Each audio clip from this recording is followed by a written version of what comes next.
And on today's episode, pour yourself a tall glass of tab and grab your tickets because we're getting to the theater.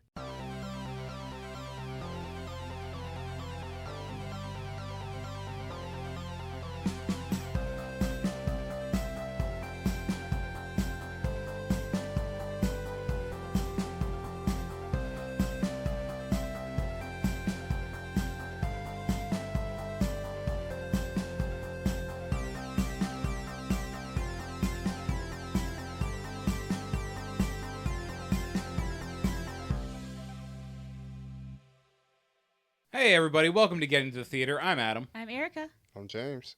I'm Abby. Today's episode, we're talking about the 1979 classic, The Jerk. Classic? Classic. You call this movie a classic? Classic. I say that Man. this was my first time ever seeing it. This movie stars Steve Martin in his very first feature film. This is his first movie ever? Really? This is his first lead role. There was nowhere to go but up. Oh, yeah. The floor was in hell. Oh, my God. And he did start sitting down at the bottom, so I mean, And That also explains a lot about who directed it and the fact that he continued to work with that director. So yeah, and before we get too far into it, this is kind of a special episode because this is the first time we've had Jay on. Oh, yeah. yeah. Often mentioned, never here, though. Y'all missing me? I'm sorry, I've never listened to the podcast before. I feel bad. That makes sense. You're Erica's baby brother, so Yeah. that checks out. But we're glad you're here. Hey man, thanks for having me. I appreciate that. But so this movie was actually directed by Mr. Carl Reiner, and if that name sounds familiar, it's because he's the father to Rob Reiner. The guy from Princess Bride, right? Yeah, yep. And Oh, Rob okay. also has a brief cameo in this movie. Oh, Yeah? yeah, he does. like you said, Rob Snyder, like the guy from the Adam Sandler movies. No, not that guy. If Rob Schneider was Carl Reiner's son, he probably would have disowned him. But if Rob Snyder was Carl Reiner's son, that actually would explain the directing of this movie. I mean, if he, Oh, yeah. yeah, that makes sense.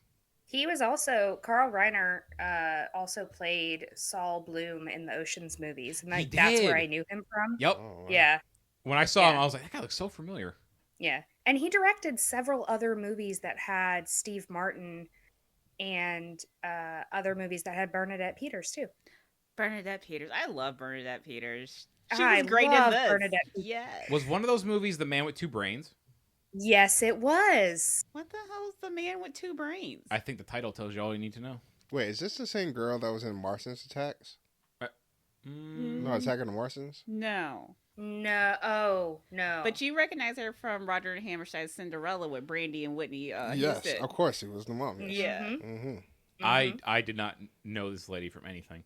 I saw her, and honestly, Really? that is like my Yeah. go-to when I think of Bernadette Peters. I'm like, Well, evil stepmom. the camera was just so bad because it was just so old of a movie. It was just like I couldn't get like an actual like picture of her face. I was like, I know this woman, but this movie is just Were so you old. watching it on a potato? Like, It was I wasn't at 1080p. I'll tell you that. But yeah, he was in Carl Reiner was in all the Ocean's movies. Mhm. One of my favorite credits he has is Toy Story 4. Oh, wait, I've Yeah. never seen Toy Story 4. Was he the bear? No, he's not the bear. No. He plays That's great. Carl Rhinoceros, which I absolutely love. What does he look like? I don't know. I'm just Oh. looking at his credits on IMDb. Fantastic. Yeah, I stopped I stopped Toy Story at 3 because I was like, you know what? Both me and Andy went to college. No need to continue this. I'm not gonna lie, I kind of cried Yes, at 3. Sobbed Yeah, at 3. yeah. Like when they were going through Erica, the trash you can. and I saw that together We did see it together. in our college movie theater, and I think we were both crying and trying not to like acknowledge. Yeah. I was like, you can't come back from this. Yeah. It's like you're done. You have to be done with this movie. Yeah, and then I think there's another one coming out. Why? Yeah, they're working on a 6th Toy I don't Story. Disney's going broke. You know, they just canceled Jimmy Kimmel. So I mean, They gotta get their money back. yeah. But the movie we're supposed to be talking about today Yes. is The Jerk from 1979. I'm still tripping off how that is Steve Martin's first movie. His Yeah. first Mine- lead in a movie. My mom loves this movie. Really? Like she yeah, well, you know my mom. She She has been trying to get me to watch this movie for years. And I've never seen it all the way through. I've just seen clips of it. But she has quoted this movie so much throughout my life that I knew some of the lines before they even happened. That's insane. Like, my mom used to quote Little Shop of Horrors to us all the time, and I didn't watch it till I was like in my early 20s. But that was a good movie. I just didn't watch it out of spite. Can I tell you guys? Can I tell you guys a better Steve Martin picture that came out this same year? Yes. Absolutely phenomenal movie, great cast, great story. That's the Muppet movie. Oh, I love that movie. Are you serious? Yeah. 1979. Yeah. Steve Martin has a very small cameo in that movie, along with the 1,000 other cameos in that movie. And I was just looking it up to see if he was playing the same character, but he's not. Mm. But The Jerk is about a... How do we phrase this? I wouldn't say Idiot. this movie's about anything. It's not about anything, that's true. But it's about an idiot. He is dumb. A Mr. Nevin Johnson? Naven? Naven. It Thank kind of you. reminds me of like, have you seen that David Chappelle skit? And like he's like black, but he thinks he's white. That's Oh, what- Clayton Bigsby. Yeah, that's Clayton it's like Bigsby. the opposite of Clayton Bigsby. That's what except it's like his whole storyline. That is such a fucking good way to describe it. Yeah, Isn't Clayton Bixby blind? He's Yeah. a blind black Ku Klux Klan leader. yeah. Except he just doesn't know he's black. It's just like but he's living his life like he's white. His wife is also in the Klan, and she doesn't know he's black because she's also blind. Oh my god. So Wait, is she black or is she white? she's white. Ah. I want to say it's the very first skit they ever did on the Chappelle Show. Oh gosh. So Naven is a poor black child from Mississippi. As he describes himself. Yep. And he goes out into the world to explore the world. Yeah. Yeah. Mm-hmm.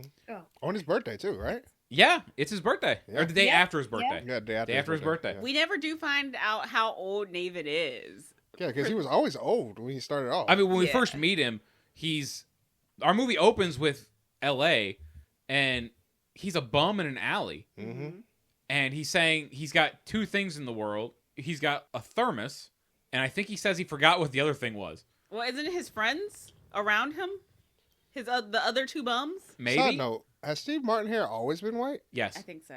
Oh. I was just looking up, like, I was trying to find pictures of Steve Martin from the 60s to see, like, when exactly his hair went. Because, like, okay, so he definitely had dark hair in the 60s. Granted, these are black and white pictures, but they are definitely, wow, he looks very different. with long hair. Every time I've ever seen Steve Martin, even when he was in his early SNL days, he Mhm. always had gray hair.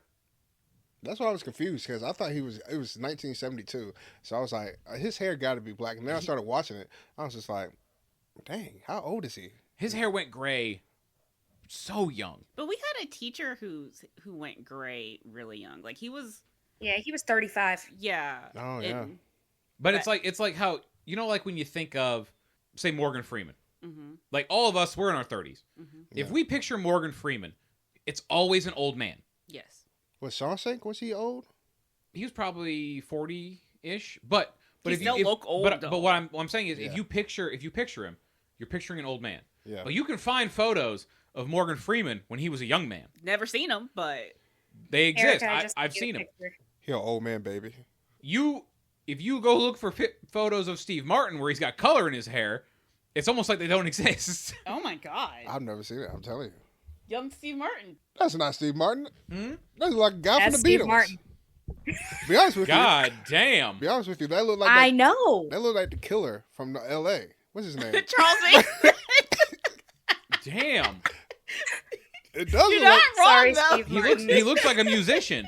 I'm telling you. I know. Like if you take that picture out of context, like It looks like he's if doing you a showed roll. that picture, and that's possible, but it was like, damn, he was a good looking man, and he's still. I mean, he's not a bad He's looking not man, but nobody's ugly. gonna be like, I mean, I'm not gonna lie. no.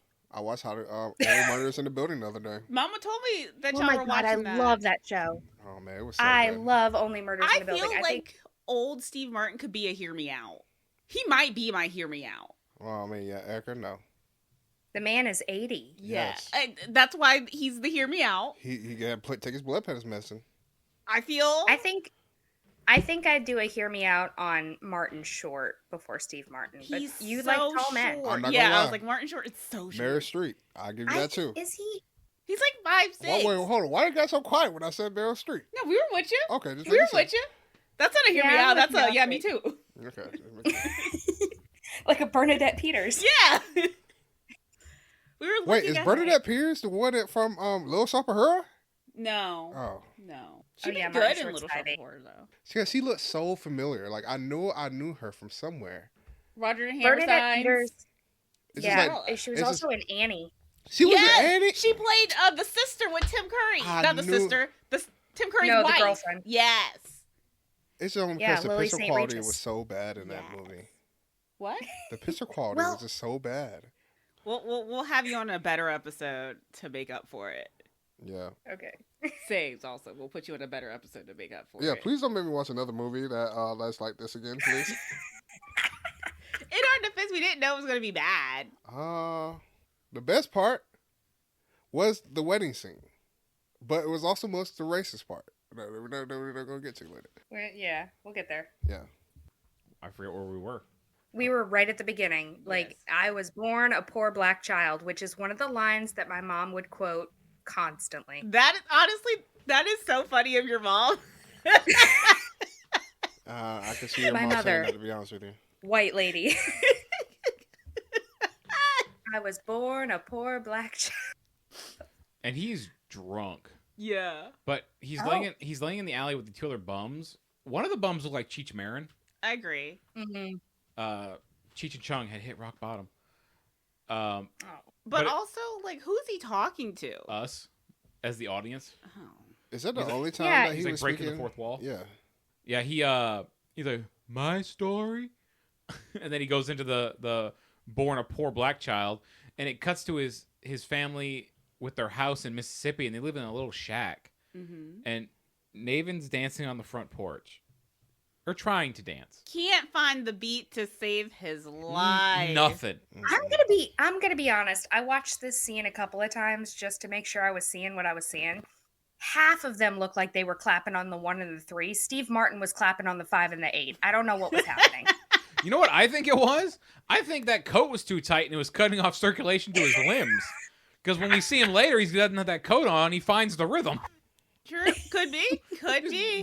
He's wearing a baby jacket. He was wearing very tight clothes. Like I thought it was gonna be like a throwback to him being younger, but it was throwback to him being the same age that he was when he was. Yeah, young. I thought it was supposed to be like showing Naven as a child, but it's just still Steve Martin yeah. on screen. Yeah. Because this coat is so small. And it was his birthday too, so I was just like, this Oh. can't be his 18th birthday. That is the birthday scene is Yeah. insane, and it's him sitting around the table with his family, and oh, we almost forgot something. It's Naven's birthday, and these people really love him. Yeah, well, they had to Mhm. to raise the things they probably went through to raise this white child in Mississippi. They never told him he was white, I mean, Yeah. which did we they learned in really? a second. Did they really love him if they name him Naven? That's a name, I you mean- know. How you spell it? Navin. Okay, maybe you're right. All right. But he's got his mother played by Mabel King, and his From father The played by Wiz. yeah, and Yep. his father's played by Richard Ward. That's Dorothy from The Wiz. No, Diana I'm Ross about to was say. Dorothy. Jesus. Eveline. Oh, We have another guy named Taj, but I don't know if it's supposed to be Naven's brother or an uncle or something. the one that I brought her thought- the I think it's Twinkies. brother. Yeah. Yeah, oh yeah. It's like, here's the sandwich. I wrapped it for you. You know it's your yeah, favorite. yeah, and he's got some smaller siblings, but they're like, Naven, we made your favorite meal for your birthday: a tuna fish sandwich on white bread, 2 Twinkies, and a tab. Yeah. Oh, and they even make a point to say tuna fish salad on white bread with mayo, Yes, which means not only was there mayo in the tuna salad, they put more mayo on the white bread. Well, you know what they you say. know, And they stuck the candles in the Twinkies through the wrapper. Did you notice that? yup. I did not know that. We're getting some classic white stereotypes here. Is that Loving mayonnaise, white bread, a tab. Babe. and the plastic? Don't wrap? act Which really like brings you don't like a I'm- tuna fish sandwich. I'm here for it. We went to Panera and he got the tuna fish sandwich, and y'all, he was so happy about that tuna fish sandwich. That shit was good. I mean, tuna melt. You can never go wrong It with a nice really, tuna it melt. really It just wasn't goes to even show. a tuna melt. Was this a tuna fish sandwich? It was tuna with some cheese and some spinach. Wait, Panera got tuna sandwiches now? Yeah. I asked for them to give me White two. goodness, nature versus nurture. I asked for 2 Twinkies with candles in them, but they said no. Do they got pickles in the tuna? Oh damn. So Naven is really touched by this, and then his dad, his loving father, gives him his Zippo lighter as a gift, and this breaks Naven. He can't. He's like, Dad, you've had this since the war, and he goes crying to his room because he's so touched by all this. But the family gives him some really sweet gifts, random gifts, but sweet gifts Mm-hmm. of a drawing Yeah, his little siblings give him a drawing. Oh yeah. I forgot and about that. half a wallet. bottle of alcohol. Yeah, Taj No, gives him a I bottle. actually- I looked it up. It's aftershave. Oh, Really? I assumed it was booze. yep. I also thought it was No, alcohol Lila- as well. I'm not gonna lie. Lilac Vegetal. It is aftershave. Oh. I looked it up because I was like, what is he giving him half a bottle of? When he said lilac, I'm like, that's probably not alcohol, but yeah. Okay. Do y'all really gotta do this research like when y'all watch this movie? Yeah. Oh. Mhm. We usually watch the movie. I will usually watch the movie twice to take notes. Spoiler. I couldn't watch the movie twice. I couldn't do it. I watched it Yeah, 3 times no. just because it was just like I could not put my full attention to it because it was just like, what are y'all talking about? Can I tell you what I a more contemporary comparison movie to this, which I think this movie is way worse than The Jerk. I'd rather rewatch The Jerk. Borat. Oh. Okay, Um, I've never it's- seen. all Borat of was Borat. hilarious. I hated that movie. It took me 2 tries to watch it. I had to stop. I was like, this movie is too stupid. I feel my IQ dropping. Yeah, But it's a movie essentially about nothing. I can see that. Only that was less staged than this. Mm. But the feel for it was similar. But when Naven runs into his room, his dad's kind of like, all right, well, let's just go ahead and eat. He's not letting Naven's moment slow him down.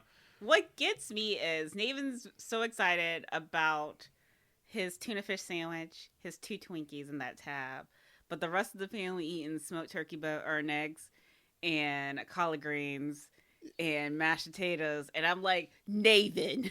It's the joke of him being white. I just Yeah. like the scene, like his mom is kind of comforting him at that point in time. Yeah. It's just like, okay, like, hey, I know you're feeling sad, but hey, we're celebrating your birthday. Also, she's like, we should probably have told you this a long time ago, but But they were hoping he would have figured it out. It's just his 18th Naven's- birthday. That's why I just don't get How it. old? is dumb. he supposed to be? we never get an idea how old he is. They never say.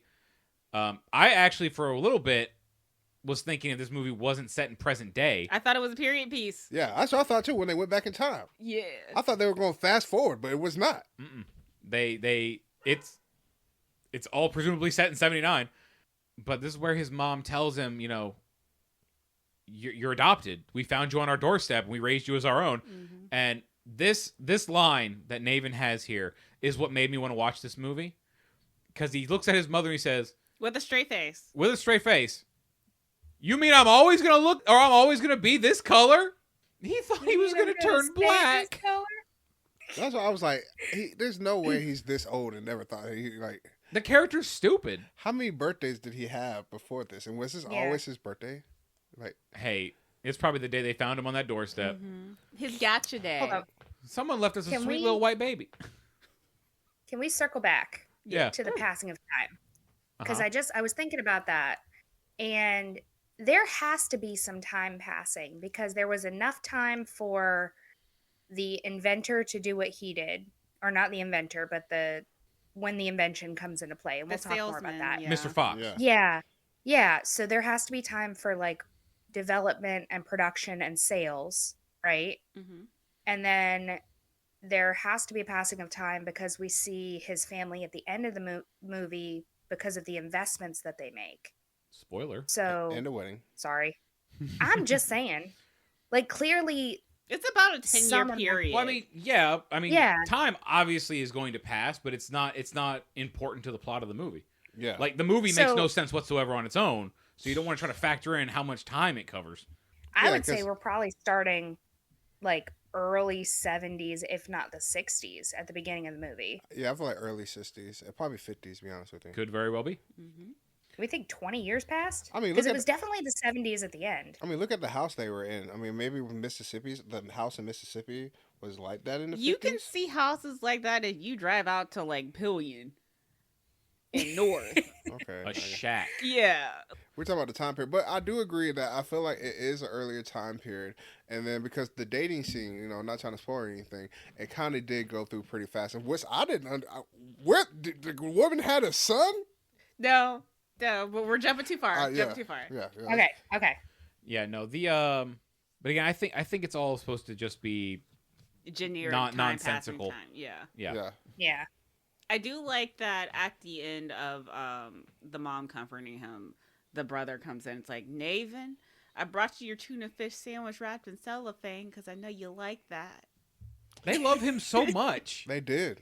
I love They that. do. He's got such a loving family, and they're all like, yeah, he's dumb, but he's ours. I think that's what I like most about this movie. There's not a lot to like about this movie, There's not. but I It's think it pretty is funny, though. very respectful to Black people and Black culture. Yeah, they're not portrayed as negative black stereotypes. Yeah. In the 70s in Hollywood, Yeah. Yeah. when that was kind of the thing. Mm-hmm. He's got a very loving, supportive family. Mm-hmm. Who are clearly intelligent Yeah. Yes. by the end. Yeah. So Yeah. because- Grandma was funny.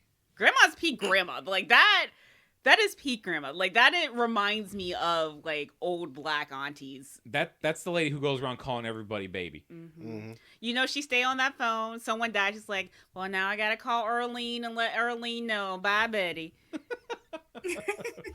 We're talking about this grandma, not your grandma. Because I feel like Steve Martin actually played himself as a black character the whole time. Yeah. And that's what, him, going through this, the situation, he was actually putting himself in a situation like, what would a black person do? But he also isn't playing it, again, back to that negative black stereotype. Yeah. He's playing more as a poor kid who comes into money, Yeah. Mm-hmm. which I get. As a poor kid who would love to come into some money. Mm-hmm. As a black man. According to your grandma, yeah. Yeah. Your grandma thinks I'm black. That's so true. 100% European. 100%. Hey, man, you got some running. I mean, a little bit. You just like skin, baby. Yeah. He tans well, very well. You want to get some tuna fish sandwiches after this? Please. Jay's getting lighter as we speak. I'm not joking. I love tuna.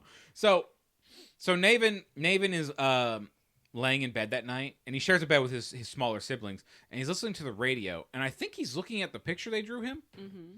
and the radio ends, and it starts just playing music, and he starts to notice something weird. His feet are tapping in rhythm, His feet have found the beat. and then he starts snapping. Why did we need a close up of his feet? I don't know, but I'm here for it. Tarantino was in it, Let me see those feet, man. on the sidelines giving direction ideas. He's like, hey, Carl. zoom in. Carl, show me his feet. He's like, hey, I got a rope in the back. I'm about to choke myself a little bit. 90% of this movie was low definition, but I really got too good of a picture of what Steve Martin's feet look like. It cleared up just. Nah, It was Just literally for low feet. definition. I except need for to see the certain top parts. of those feet with the hair, looking like little hobbit feet. Him and little boys. Every time the little boy came in the picture, it was just so clear. I was like, what are we doing this? So he starts finding that rhythm. He's snapping his fingers. He's tapping his feet. He gets out of bed and he goes into his grandma's room and he's like, "Grandma!" And his whole family rushes in like, "Naven, what the fuck is going on?" It should be noted, though, the music is just classic elevator jazz. Like, it is, it's not even like bebop. It is just. Because they have a comment. I want to say right before this, something about he can't find the rhythm. He's complaining about it, and he's like, "I can't listen to those blues songs. They make me sad." Like, that's the point. Yeah. That's the job of the blues. Yeah. That's one of the funnier jokes in the movie. The fact that he cannot find rhythm, and when he finally does, He has to wake the whole house to let them he has know. to wake the whole house, and this is the hero's journey beginning. He's got to go out into the world and find more like this, something that makes him feel something. It just makes me wonder, has he never heard the rest of the radio? I mean, he definitely Apparently did because at the beginning, I mean, he was bopping along. I'm telling you, he was like Charlie Brown at the beginning. His posture is so bad. He does have that Charlie Brown posture. The hunch of the Charlie Brown movements, yeah, I get I mean, it. He's got posture like our orange stupid president. He's just Like to Adam's point, though, he did have very tight clothes on. Like I think it was cutting off circulation to his limbs. Yeah, it was. Everything was just so short. But now he's decided to go off into the world, and he's talking to his dad, and they're walking around the house, and he goes, "You see that, son?" He goes, "Yeah." He goes, "That's shit." Mm-hmm. And Abby, help me out with this. What was the other thing that they were talking about? He compares the shit to something. Shinola. Was that dip? What was that? I don't know. I meant to look it up. Let me do a quick Google. I don't know. I feel like as a black person, I should know that. I don't know. Oh, it's shoe polish. Oh, Okay. Well, his dad is telling him, know the difference between shit and shinola. And there's a big mound of what looks like horse shit. And as they keep on walking, Nathan just walks right through it. Right through the shit. Like I was like, please walk around it. Step over it. Something. And he just put his foot right. It was so fucking disgusting. it's like a huge pile of turds. And it's so funny to me. It's so funny to me. Like when when Nathan says, "I gotta go. I gotta see what's out there," and his mom's like, "Wait, but," and his dad's like, "Let him go." And I'm like, yeah. I felt that. Let him go. Let him go. This man has been hoping for this for a long time. Like, he loves his son. Yeah. But he knows his son is a fucking moron. Yeah. And he wants his son to go out into the world. To hopefully, strengthen him, make him better. Yeah. Because he's like, I can't put up with this bullshit no more. Also, there's 14 other kids in the house that he has to feed. So it's just That's like, hey, one true. less to feed. That's true. Well, while they're sending Naven off the next morning. And also, I think to get him out the house, I think he thinks Naven will have an easier time outside the house on account of him being, white. I mean, and in Mississippi too. So Yeah. That's true. Yeah. Apparently, "you don't know shit from Shinola" is an idiom. Okay. Like, apparently that was a phrase back then. Really? Was Oh. like, So yeah, people used you to don't know sign- shit from Shinola. Wow. Oh. That okay. Yeah. That didn't carry on through the times. I mean, I don't think there's no more shoe polishers anyway. So I mean, I'm sure someone's polishing shoes somewhere. So I just looked up Richard Ward, the guy who plays the dad. Mm-hmm. Tragically, this was his second to last film. Oh no! Aw. is that the one that looked like Richard Pryor? Oh, that's the brother that looked That's like the Richard brother Pryor. that looks like Richard Pryor. Oh, okay. I thought it was Richard Pryor at first no. look though. Yeah, Richard Pryor would be great in this. Mm. Yeah, would've this made was it a this. little He better. died the same year this movie came out. Unfortunately, Oh. his last movie was something called Brubaker. At Sorry. least it wasn't this. True. Yeah, I mean he was good in it, but that's about all the good things I could say. If Richard Pryor was in this movie, there would have been a whole lot more N words. Oh my god, Oh yeah. Mm-hmm. Yeah. and a whole lot more whiteys. And a lot of F bombs. Yeah, That probably would have been funny. I ain't gonna lie. It probably would have been a good movie. I mean, Richard Pryor was one of the greats. Honestly, picture this better movie. We have Gene Wilder as Naven. Oh, yeah. him and Richard Pryor. Yes. Oh, Oh my my gosh. You know, looking back at it, it was a whole period of time where it was just a lot of white people, and then the black people just kind of popped up in it. Yeah. That's how movies worked. Yeah, I'm just making sure. I was just like, it wasn't just me, right? I thought it was gonna be like a couple more black people. and it couldn't be a main person or main character couldn't be a black person because Yeah. then all the white people would lose their fucking minds. Like, look what happened a couple years ago when they cast a black lady to play the Little Mermaid, and this was in the 70s. Oh yeah. They wouldn't have. That movie never would have saw the light of day. But wasn't there a movie like Trading Places or something like that, or like Eddie Murphy and yeah, Dan with Eddie Aykroyd. Murphy- yeah, that's what I'm saying. It was sort of like it kind of reminds me of that a little bit, where the white person, the black guy got the money, and the black guy was getting like going back in the gutters. So if I remember right, in Trading Places, these two old rich guys make a bet yeah, that anyone off the street could run their company better than Dan Aykroyd. yeah, So they kick Dan Aykroyd out, and they bring in Eddie Murphy to do the job. Yeah. And I want to say the twist at the end of the movie, the entire fortune of this company based on this bet, the bet was for $1. It was $1, yes. Because the two old men have so much money, they didn't care. And they reprised those two characters in a cameo appearance in Coming to America. Nice. The same two old men. Oh. Mm-hmm. I didn't think about that. I haven't seen. I gotta watch Coming to America. Never seen Coming to America. Great movie. Wow. Okay. That's Great a stay movie. tuned. What? Hey, I'm taking that card from you. Oh, wow. That black please, card? you Yeah. gotta stay tuned. Wow. So, Naven is going out into the world, and for some reason, he decides to do it dressed like Snoopy from Charlie Brown. He's got the little aviator cap. Oh. I was so I confused. thought he was the Why? kid from Up. This is like the second Charlie Brown reference that we brought up now. It is. Now, what'd you say, Abby? And he looks like the kid from Up.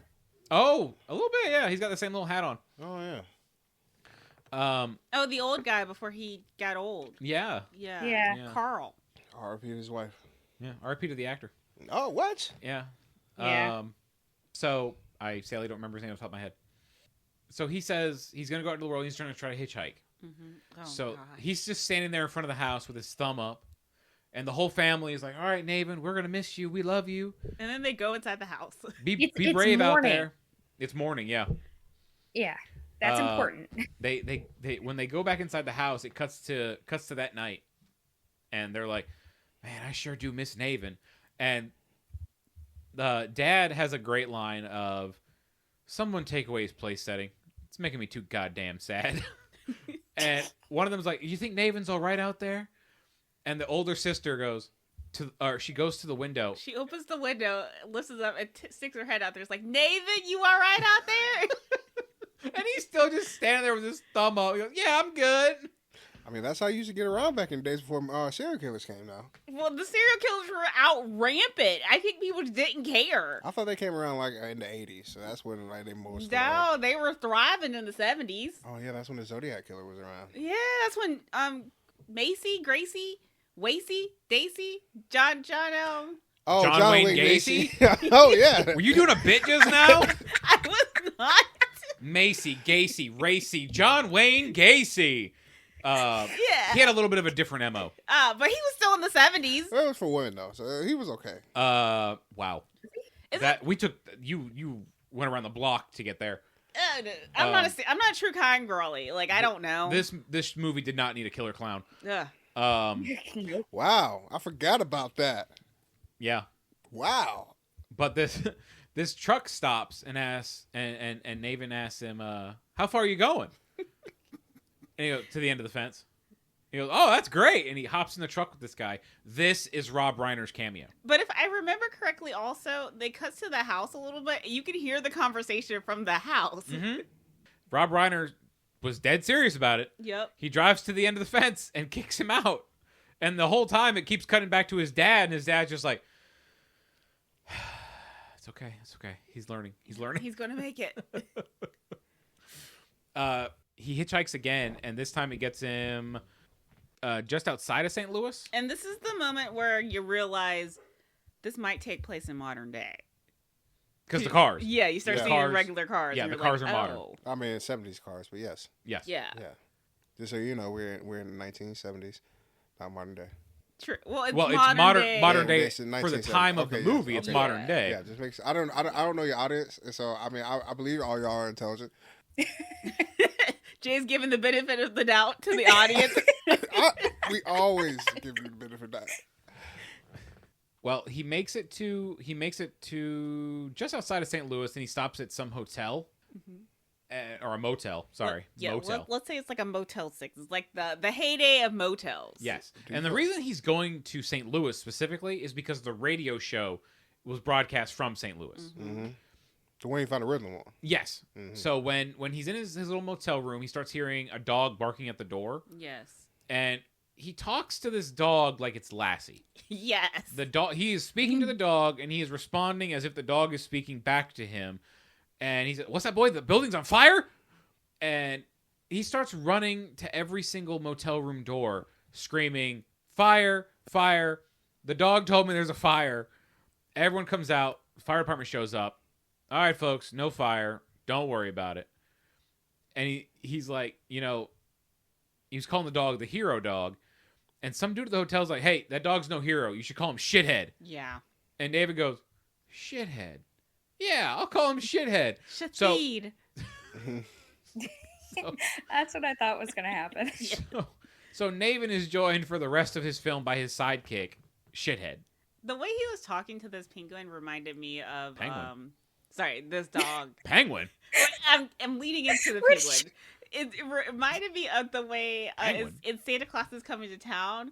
Oh my god, that he talks when he's talking to the penguin to figure out how to get up on the chimney. He's like, "What's that, Hopper?" Yes. He said, "There's something stuck in the chimney." North Pole? He's The slippery South Pole? like a seal. Up on the chimney. Yeah, you know what it did. That should be a bonus episode. Just love us that movie talking so about that movie. That movie is insane. Yeah, call me back for the Christmas episode. Ask me how I want to do that movie. Oh god. So he's got his own personal hopper, and I like how y'all all got that reference. It was like I mean, Topper. Topper. Yes. It took us a second though, because we're talking The about a chimney? dog, and you jump off with Penguin. The chimney. Chimney. Go down the chimney? I was like, he did that. That's what he said. He didn't even say that many words. Oh my gosh. You didn't say any words. That's so loud. Well, Naven keeps on hitchhiking, Yes. and he reaches the outskirts of St. Louis. What I love about Naven and this dog while they're hitchhiking is he's just carrying the dog. Yeah, the Like, dog he doesn't can't really do a walk, whole lot yeah. of walking. He doesn't have a leash, and the dog looks so fed up with him already. Can I tell you why? Sure. Oh, please. So apparently while they were filming some scene, Steve Martin had these mittens on, and he had to take them off. And in one take, he takes the mittens off, and he accidentally hits the dog in the face with the mitten. Aww. And after that, the dog had a bad attitude with him the whole rest of the movie. He didn't want to walk beside him. He was like, "Nah, we paid for you to be in this movie." So I You think the better- scene later where the dog's biting his ankle is probably just the dog being pissed off. I love it. Oh, But yeah, so a shout out to that dog. I didn't look up your name.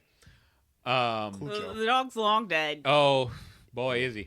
Like 5 times over. Well, he and Shithead make it to St. Louis, and Naven gets a job at a little gas station run by a Mr. Haratonin? Before Haratonin? That was actually a really good scene. To be honest with you, I like that scene. he gets the job, he goes and he's like, I have to pee. And he's like, it's only for paying customers. Oh, yeah.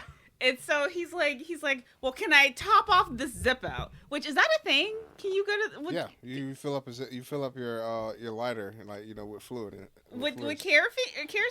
No.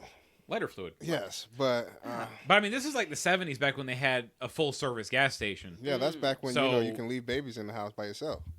Yeah, that's before Wow. car seats. Yeah, When babies stayed in the trunk with the guns. yeah. Shout out to Mad Max. But yeah, this is Butane this is played by Jackie Mason actually, Oh. and he has a fun line. He goes, "Oh, good, a Zippo. So I haven't had much business today." That was really funny though, because David also shithead hots up the car, runs off, and then Naven's like, "I gotta pee." And he's like, "Let me fill this up," and he's like, "All right, go grab the key." And he drags the key out with this huge ass It's a tire rim. it's hanging on, and he's like dragging it. He goes, "Don't run off with that." Yes. I won't. And Nathan's just like peeing, and he's like, "Do you want a job?" When we president of Texaco, I can be president. He's so stupid. Yeah. He takes everything literally. Yeah. And suddenly the guy's like, "Go ahead, clean up the bathroom in there." And he goes, "I don't work here. Well, you want a job or not? It's like, how do you think you become the president of Texaco? You gotta work your way from the bottom." But Harry gives him this job, and he seems to be, actually, he's cheap. Yeah. He's paying him less than minimum wage at the time. We looked it up. Because he's like $1.90 an hour. No, less, $1.10 an hour. Oh God. But Dang. Naven is like, I'm rich. This is the most money I've ever seen. Right. Did and he he have al- money beforehand? Yeah, because how did you pay for the motel? he had That's to- what I was He wondering. had to have had some money. Yeah, I mean he's white. I guess be like, hey man, I owe you. Look, I'm, In My the credit- 70s, maybe. but he doesn't consider himself white. Oh yeah, he's a black man. It's probably one of those things that you shouldn't think about because it never really comes into play. Yeah, But yeah, he doesn't. Where's he getting money from? Is a good question. yeah, because he actually showed him getting money in a gas station. Once he gets the job, yeah. Yeah. Maybe he had a lemonade stand. Maybe. He stole all the money from his siblings. I'm going out into the world. I need this. But he always sends money back to his family. Like it keeps showing scenes of him sending letters home with money in it. More and more money. And yeah, every time it's just like I think the first time it was like 4 cents. Yeah. And then he sends a little bit more and more and more. And the dad is always like, "Oh, Nathan sent look at our boy. Yeah. Taking care of the family." But he's also sleeping under one of the cars. Mm-hmm. Like he turns one of those little it's the thing mechanics use with the little wheels on it to wheel underneath a vehicle. I don't know what it's called. But he like turned it into a little bed. It's got a little comforter and a pillow on it. And Harry is like, "You sleep here? You know, come with me." And they walk back into the bathroom, and He's so excited that he could possibly be sleeping in the bathroom. and he starts trying to like imagine redecorating it, moving the wall, and he put a bookshelf here, and I can lay here, and I won't be in the customer's way when they want to use the bathroom. And Harry's just like, "Nathan, no, it's back here." And they walk back into this storage room that is full of like old car parts, and Nathan is like, "Oh, this is great! I don't gotta change a thing." I like the fact that he says, "Oh, well, I couldn't have afforded this anyways." Like talking about the bathroom. Who am I kidding? Oh gosh. They get to the thing and he's like, "How much for it?" And the guy's like, "When you make it, send me a postcard." And he's like sitting there, he's like, "A postcard." He's really fucking thinking about this. Like, Yeah. Is this room worth having to mail you a postcard? The cost of a stamp, that whole 2 cents. And then Harry's just like, "God, this guy really is fucking stupid." All right. Hell, he already knew. Yeah, he knew what he hired. Yeah. The moment he was willing to get this guy for $1.10, he should have known the rube he was He playing. kind of looked like, with him in his uniform, he kind of looks like a good old boy anyway, so. Oh my god. Like his uniform, it just looks like he was just so special. He looks like a milkman when he gets his uniform. Yes, he It's a definitely does. stark white uniform, the little white cap. Also, that never made sense to me. Like old timey like garage attendants. Yeah. I've only ever seen this in movies, of course. But you're working in a garage. Why are you wearing all white? To show how clean the environment is. I don't know. They was throwing change at him, so he had to get dirty. I mean, I was about to say that thing would get dirty so fast. Yeah. Especially he's hauling around those tires and everything. Well, I think it arcs back to like back in the early 1900s, the cleaning sanitation people used to wear all white to show how clean the city was. It was not, but Right. It harkens to look how clean it is. I'm wearing white, see? Look, I worked on your car. I swear, you'll never know because there's not a stain on me. Right. Well, he's really happy. He's working for Harry.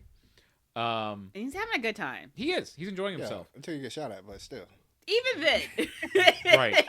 Well, That scene. Harry is going on a date with his wife, and it's a Sunday, so it's a slow day. Mm-hmm. And he's telling him, like, "Look, this is the first time I've ever left you alone at the gas station. Don't cause any trouble." And he goes, "Also, if the gas station closes, I lose all my money. And if I lose all my money, I lose my wife. She's only here for the money." Mm-hmm. And he goes, "Don't ruin my sex life." She was like peak 70s. She was. She looked. That Farrah Fawcett hair.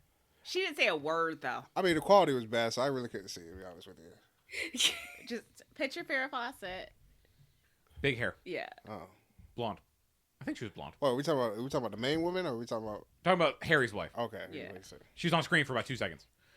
But Naven is running the gas station, and these guys roll up in a car that has the lift kit on it. Not the lift kit. The hydraulic suspension. Yes. Yeah. Yeah, so they're rocking the tires and everything, and they're asking him about the safe, or they're asking about if he's got any cash on him. No, Naven's telling them, hey, you can only pay by credit card because I can't take any cash because I'm the only one here, and the banks are closed on Sundays. Yes, Yeah. yes. That's why they threw it at him. Yeah. Yep. He also pulls out a wad of. They're so like, "Oh, you don't have any cash today," and he's got a wad of cash in his pocket. And he's like, yeah, I can't show everybody this because it will.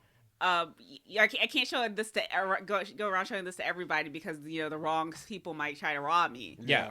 And he has that comment about being there alone. Yeah. Yeah. He was just like, "Hey, man, this is an open sign." And the they're like, "Oh, a credit card. Okay, no problem. We got one." And they start going through all these purses. They just keep pulling out all the purses. It's like that episode of SpongeBob with the chocolate Yes. in the bag. And they find a credit card, and I don't remember the name on the credit card. Mrs. Nesbaum. Nesbaum. And How did y'all see this? I was not paying this much attention. Oh, yeah. I was just like, please hurry up and get through this movie. I watched it once because I was like, I don't know if I'm going to be able to do it again. Well, the at some point, Naven realizes that these guys are crooks. It's a stolen credit card. Mm-hmm. And he runs back into the garage and he calls 911. And this is one of those great things in comedy where you only get one side of the conversation. Mm-hmm. And it reminded me of Cary Grant from North by Northwest. You love that movie. Well, that was also done way better than this movie. Yes. But it was still a funny gag because I was expecting him to not be on the phone with anybody. And he keeps saying, "Oh, I'll keep him here. I saw this trick in a movie once." And he starts offering them other stuff. Yeah. Oh, and they say they want some tires. Mm-hmm. And he goes, "Oh, you guys were our lucky winner day. You get a free oven mitt." And he hooks a chain to their bumper, and then he hooks the other side of it to a water spigot. Mm-hmm. And he goes back a water spigot on a church. Yes. And when he goes back, it's like, "Oh, don't worry, they're not going anywhere." This part was hilarious. I'm not gonna lie. And the guys are in the car like, "Do we want to wait for a mitten? Do we want to wait for a mitten? Nah, we're not gonna wait." And because he also gave them all the cash. All the cash. Yeah. They said they wanted all the cash, and he gave it to them. And this is after he realizes they're criminals. And they pull away, and Naven's on the phone going, "Oh yeah, they're not going anywhere. I got them chained down. They aren't going to go very far." And when they pull away, this spigot I was expecting to break, but it just rips the entire front portion of the chapel off the church with the groom and the minister inside. It was hilarious. And they're just getting pulled very, very slowly down the street. And Naven is on the phone. "Yeah, it's a blue 2-door. I can't see the license plate, but you can't miss it. There's a half a church going with it. They're going to be pretty easy to spot." And when Harry... So if you see a blue 2-door carrying half a church, that's probably them. Yeah. And Harry comes back. He goes, "Oh, what's the big deal? I'm out a few tires." That's not that big of a deal, Naven. And at this point, Naven gets really excited because there's a delivery. Mm-hmm. Oh, yeah. And Naven's never been so excited before because it's the new phone books. And what's in that new phone book? Naven's name. Naven R. Johnson. You know, And he says, "I got my name in print. I'm going to be somebody." Not that everybody and their mom was in the damn phone book. I just realized his last name was Johnson. Yes, because he's black. Whoa, now. Abby, what's your last name? Olson. Okay, all right, never mind, that's white. All right. Adam, what's your last name? You really want me to answer that? Okay, no, I could probably get it. Wait, is it Robinson? Smith. Okay, never mind, that's white. You've known him for almost 10 years. I know. Smith. So wait, is Jordan a black name? Michael Jordan, yes. All right, never mind. Michael B. Jordan. Okay, you know what? I mean, in defense of that question, I've lived with a black Jordan for almost a decade. So to me, yes. Is it 10 years? Almost. It'll be 10 years next June. Dang, Yeah. they really were Hell all yeah. black out for this movie, huh? Uh-huh. So with his name in the phone book and him being so excited, we get a hard cut to one of cinema's grossest looking people. R.I.P. because he just died. Oh. Mr. M. Emmett Walsh. I do not know who that is. You seen Can't Nowhere? Yes. He's the guy looking for the car. Yeah. He's Talking about the old white guy? Yeah. The camp No. owner? I'm gonna repossess your car there. The police officer? Yes. No, the cop is Biff from Back to the Future. What? Yes, I The know. bounty Yes. the bounty hunter that's looking for the yellow beetle. Okay, I don't need another reference. That's all I got. That's all I got for you. He was Deckard's boss in Blade Runner. He was, I believe, the train conductor in Wild Wild West. Are we talking about Wild Wild West with Will Smith? Yeah, with M.M. Yeah. Walsh. I know who you're talking about now. I believe he's the train conductor in that movie. Is there another Wild Wild West? R.I.P. Yeah, I believe so. I believe that one's a remake. Really? I think. Don't hold me to that. That's the one with Will Smith and had what's the other guy? Kevin name? Kline. Yep, Kevin Kline. And Eric. The Western guy. Y'all boys here. Off topic. He's actually. I think he's actually Welsh. Kevin Kline really looks like Mr. Fishoder. The more I picture him, the more I'm like, wow, they really modeled Mr. Fishoder off of him. Absolutely. Kevin Kline turned into Mr. Fisher. Yeah. All he needs Is that an his eye patch. voice? Yep. Yeah. You plays learned Mr. something Fisher new. on I'm Bob's learning Burgers. so much today. You gotta listen to the show. This Jay. is an educational podcast. I think I said that in episode 1. Yeah. This is education. We're here to teach. I mean, I feel like next time I come on here, I feel like I gotta actually write some stuff down. I was just kind of watching, not trying to fall asleep. Oh, yeah. So, M. Emmett Walsh is flipping through the phone book, and he just picks a random name. Mm-hmm. And it happens to land on our boy, Naven. What address does Naven have listed? It's Is it the like gas station? It's got to be the gas station. Wait, there's It's the gas addresses station, in the phone book? and it has a fraction at the end. Does it really? Like, He's in the bathroom. yes, it's like an eighth. Oh, that makes sense. He is in that tiny room. Yeah, he's in a small room. I didn't even notice that. So, Naven is outside helping a Mr. Fox, Mm-hmm. Yes. who's wanting a service done on his vehicle, and his glasses just keep falling off of his face. Which, as an avid glasses wearer, that is a Mhm. strong problem. Mhm. But all you got to do is just tighten the hinges on the side. Because he seems like his glasses are too small, and he's like flexing them away from his face every time he wants to put them on or take them off. He's making something out of nothing. Mm-hmm. Yeah. Just tighten your glasses frames or get new frames. That because I feel like that is an era where frames weren't, an arm and a leg. Well, they aren't now, I don't believe. They are. The lenses are the expensive Oh, part. Yeah, but Frames aren't that cheap. My father broke his glasses one time and got $20 replacements, and that was in the 2000s. In the 70s, he probably could have gotten them for a nickel. I mean, this is Mississippi now. No, yeah, that's true. are they not in Missouri? Is he not in St. Louis? Oh yeah, they're in St. Oh, Louis yeah. now. Oh yeah. But- Dang, he hitchhiked all the way to Missouri. Well, Mississippi's like literally like right there. I mean, he did not get murdered, so I'm just saying, John Wayne Casey's out there. He's a little old for John Wayne Gacy. That's true. Yeah. So he's helping Mr. Fox, and Mr. Fox is like, "Well, if you can fix these glasses, I'll give you a good tip or something." If you can dodge a wrench, you can dodge a ball. Was that him? No, Oh, no. learn something new every day. But Naven goes and takes these glasses, and I was honestly expecting. I was like, okay, he's probably just going to tighten those freaking frames down and be done with it. No, what this guy does, Full welder's kit. and welds a little hook with a nose rest on the front of it, and he presents this back to Mr. Fox, and he's like, look, the problem with glasses is people constantly keep taking them off and bending the frames. So what I did was I put a little bridge on there so you can take them off on the front and not have to keep touching the sides. I'm Try it. not gonna lie, I did kind of like it. He does have a point. Eric, your glasses is kind of like that now. Yeah, I would actually, in fact, wear that if it had. Yours, The little opti grab, I think they eventually call I it. would. Yeah. yours kind of had that. Look at it. There's See for eye. there's one when we see the thing later in the movie, it looks like someone made glasses that look like a mosquito. But they were cute because they I'll be had honest with you, yes. little hearts on that were pointed to the side, and I was like, I would actually wear that. Yes. It was the 70s. Yeah. So Mr. Fox is kind of impressed by it, and he goes, "Look, I'm gonna take this thing and do some work on it, and whatever. If I make this into a workable product, I'll split it with you 50-50. How's that sound?" Which is insane. Oh, it's the 70s. He's It only should getting, be he's only getting $25.70 $50. because Naven came up with the idea. Yeah. But this is not the last we'll see of Mr. Fox. And one could even say he's fantastic. Great movie. Fantastic Mr. Fox. Yes. And Naven is just standing there, and M. Emmett Walsh is across the street in his car with a rifle and a scope. And With his little weird side mouth thing that he keeps doing. side mouth thing. Where he's like, Oh, just talking out the side of his mouth? Yes. Oh, yeah. and I'm like, the first time when I saw it, I was like, oh, you telling me that wasn't an old man habit? I That's thought he just was him? having- I thought he M. had a Emmett stroke Walsh or has something. always been an old man. I thought he had a stroke, and he was just like, he can only move one side of his mouth or something. No. I think that's just how he talked. Yeah, that's how he talked, I think. He is trying desperately to get Naven in his sights and can't. And he just keeps going, bastard, damn bastard, I'm going to kill you, you bastard. And when we watched the trailer for this movie, they censored that. Like it shows in the beginning of the trailer, young poor black boy from Mississippi, and I was like, oh no.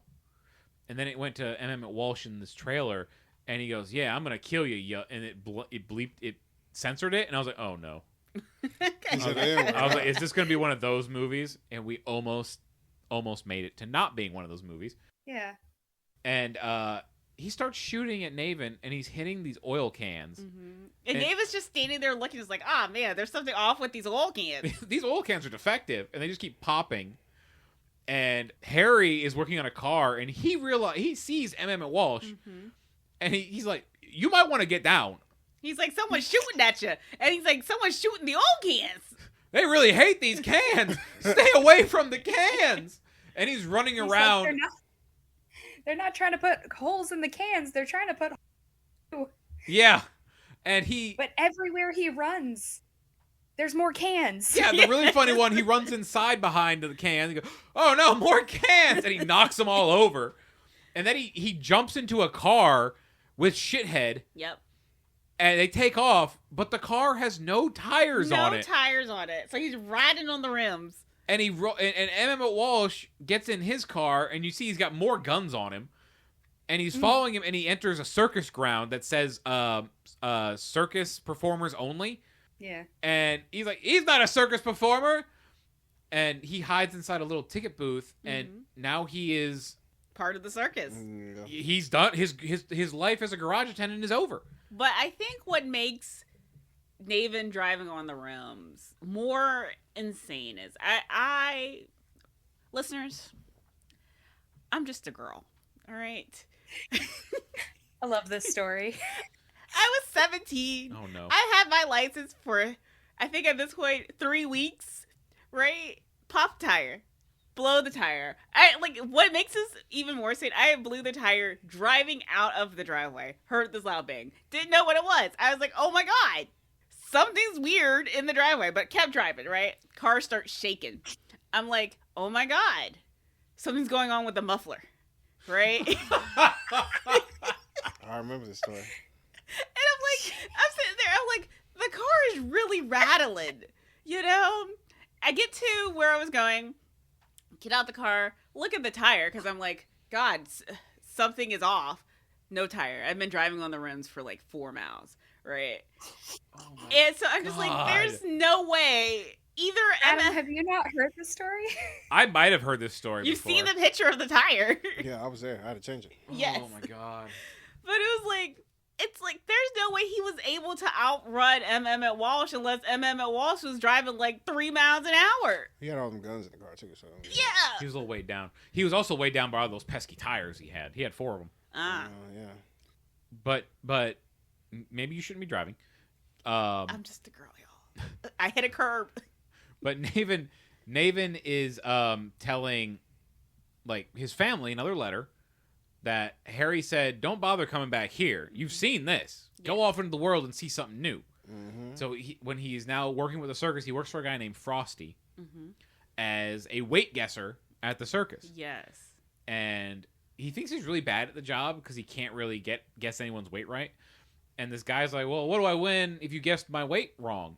And Naven says, "Oh, you'll win anything on this shelf. But specifically in this corner, below this, above this, and to the right of this." It's somewhere in this little 5x5 area, somewhere here between the thimbles and the erasers." And there's like one thing there. I think it's a pack of gum. Yeah, it's like, the prize pick at like Chuck E. Cheese where you're like, hey, I got 500 tickets, but hey, you can only get like an eraser or a Right. Yep. No, the good stuff costs you 1 million tickets, which is way more than you're going to spend on that item. Yeah. But is this where he notices? Is it Patty? Yeah, because he had that son with him. I was just like, but everybody says it's not her son. No. That's Marie. Yeah. This is where the lady on the motorcycle. Yeah. Yeah, Patty. Patty Bernstein. Yep. But before that, the circus owner guy pops up. Frosty, Yep. and it's like, because Nathan's like, oh, I suck at this so bad. And he's like, I've only made $15. And he's like, yeah, but you've only given away 50 cents worth of Crap. So we made a profit of $14.50. And he's like, a profit. And he finally gets it. Yeah. He's like, oh, I'm scamming people. Yeah, he's like, I learned how to swindle He's today. like, I can do math now. This is the first math lesson he's ever gotten. He's like, oh, this is how people make money out here. Yeah, but Patty is Patty's a little wild child. She rides the bike Being through a the. child, that woman looks at least 45. Oh my god. Yes, she does, and she's got bright pink and purple hair. Yep. I That remember now. burner. Yeah, and she rides the motorcycle through a ring of fire, and then she starts noticing Naven the next day, and she tells him to turn around and shake his ass, and she's like, Shake your ass. Watch yourself. "Yeah, pretty much." Yeah, good thing you got rhythm now. So Shake your ass. Show me what you're working with. Is that before or after she brings him back to the RV? That's right before, I believe. Before he Okay, shows her his special purpose. Yeah, Oh, but he's shaking his ass, and she's like, "Yeah, that'll work." She's like, "I can use that." I can that could do the stuff for me. I can yeah, do it's a little that. grooming, but because I guess he's 18, 19. Oh, I yeah, don't know. doesn't- He's an adult. I mean, the age was never Does- put out there. Doesn't she tell him to like thrust his hips a couple of times Yes, too? yes, she does, and he does it very badly. Yeah. He's also eating this corn dog, and she just goes, "Give me a bite of that corn dog." And he is just walking around with that corn dog though too. He's like, "You're not afraid of germs?" And she tells him, "Get on the bike." It's like, come on. No, she tells him put a rubber on it. Oh, when he If says you're the worried germ, about germs, when he says put- the germs Yep. thing, yeah. But she takes him back to her little trailer, and he goes, "Wow, you can tell a lot about a person by the way they live. I can tell by how you live. You are a genuine slob." I also love that when he gets on the bike, I think it's Frosty yells, "Don't wear him out. He's got to work tonight." Yes. Yep. So Yep. everyone knows what's about to happen. Frosty's seen this all before. He's seen it 1,000 times. Did he lose his virginity then? Yes, Yeah. he used his Yep. special purpose. I mean, He said because when she starts grabbing his ass, it awakens something in him, Mhm. and she's just like working his butt cheeks like freaking dough. To be fair, I enjoy that is a move I have used and I like. I thought it was the other way around. I thought he got pegged. I'm not gonna lie. I mean, maybe. I was like, Maybe. of course, when they started to play with it, I was like, hey, I thought it was the other way around. To each their own. They never- Naven's going to discover a lot about himself, And he did. and he They did. But she's doing this to him, and he starts to realize something's happening Down below. with his special purpose. And he said his mom told him when he was younger he'd find out what his special purpose was for. It's insane that he has not found out what his special purpose was before this one moment. Right. I mean, I found out when I was like 12, so That's more information than I wanted to know. I'm just saying. Yeah, we all find our special purpose early. Okay. She throws him on the bed and jumps on him. And then I believe it cuts to him sending another letter to his family with more money in it. Yes. And Grandma's Yeah, reading if this the one. RV is rocking. Yep. And Grandma's reading this letter, and it mentions something about he finally found his special purpose. And you can see the mom is kind of like, "Oh, Lord." She's like, oh no. I don't know what kind of details he put in that letter. Well, we got one of them at the end because he's mentioning Patty. She's like, she's going to give me a special, or a job or something, or a new occupation. She says she's going to give him a blowjob. Yeah. And Grandma was reading this out. And the brother, Taj, is just like, cracking up. this man's fighting for his life not to laugh. Rich Pryor should have been in this movie. I Yeah. saw it. It would have been a very small role. Well, if Pryor was in it, it would have been bigger. Yeah. Um, The budget was not that big, I'm telling you. No, but I like Erica's idea. Gene Wilder and Richard Pryor. That would have been great. They did like 3 movies together. Yeah. But Was yeah, Richard so Pryor he, in Blazing Saddles? No. No. Richard Pryor wrote Blazing Saddles. Are you lying? But No. Gene Wilder was in Blazing Saddles. Yeah, Yeah. I remember that. Richard Pryor got fired. He was supposed to play Sheriff Bart. He got fired because he was too unreliable to be on set, from what I remember reading. Cocaine, yes. And he was, and he was replaced by Cleavon Little. Ah, yeah. Was that the black guy? Yeah, Cleavon Little. R.I.P. So you can't say N-word on a horse. Okay, then I won't. Once again, no slurs in this podcast. I said N-word on a horse. Oh my gosh. That's Django. Oh yeah. What? Wrong movie there, my boy. That's also Nag. But R.I.P. to Cleavon Little. yeah. He died? He's been dead since like That everybody in that movie's dead. Is Gene Wilder dead? Yes. Who? Oh wow. Who? Gene Wilder. Yeah, Gene Wilder's been dead for like 10 Now I years. gotta read an obituary. Yeah. Yeah, Cleavon Little died in like 93. Richard Pryor did I know Richard Yeah. Pryor's dead. Richard Pryor died in 2004. Yeah. Cocaine does it to you. No, MS.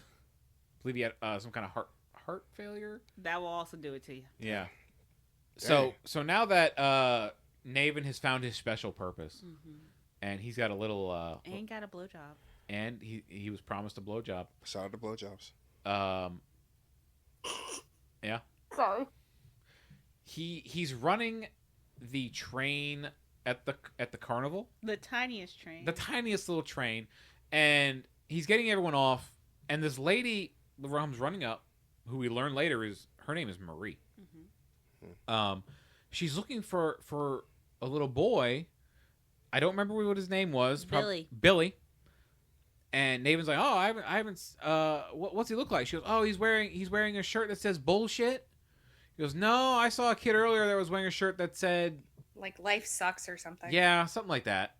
And suddenly the train starts taking off, and Billy's hijacked this little train, and Naven starts chasing after him, and they use the classic technique of just putting the film in fast forward to make it look like it's going faster. Yeah. Yep. And Naven's chasing Billy's this train. going places. Billy's going places. One of them's going to be jail. Jail. Yeah, Uh, exactly. jail I'm glad we had bird, the same Billy. thought. This kid's going to steal a car in a couple years.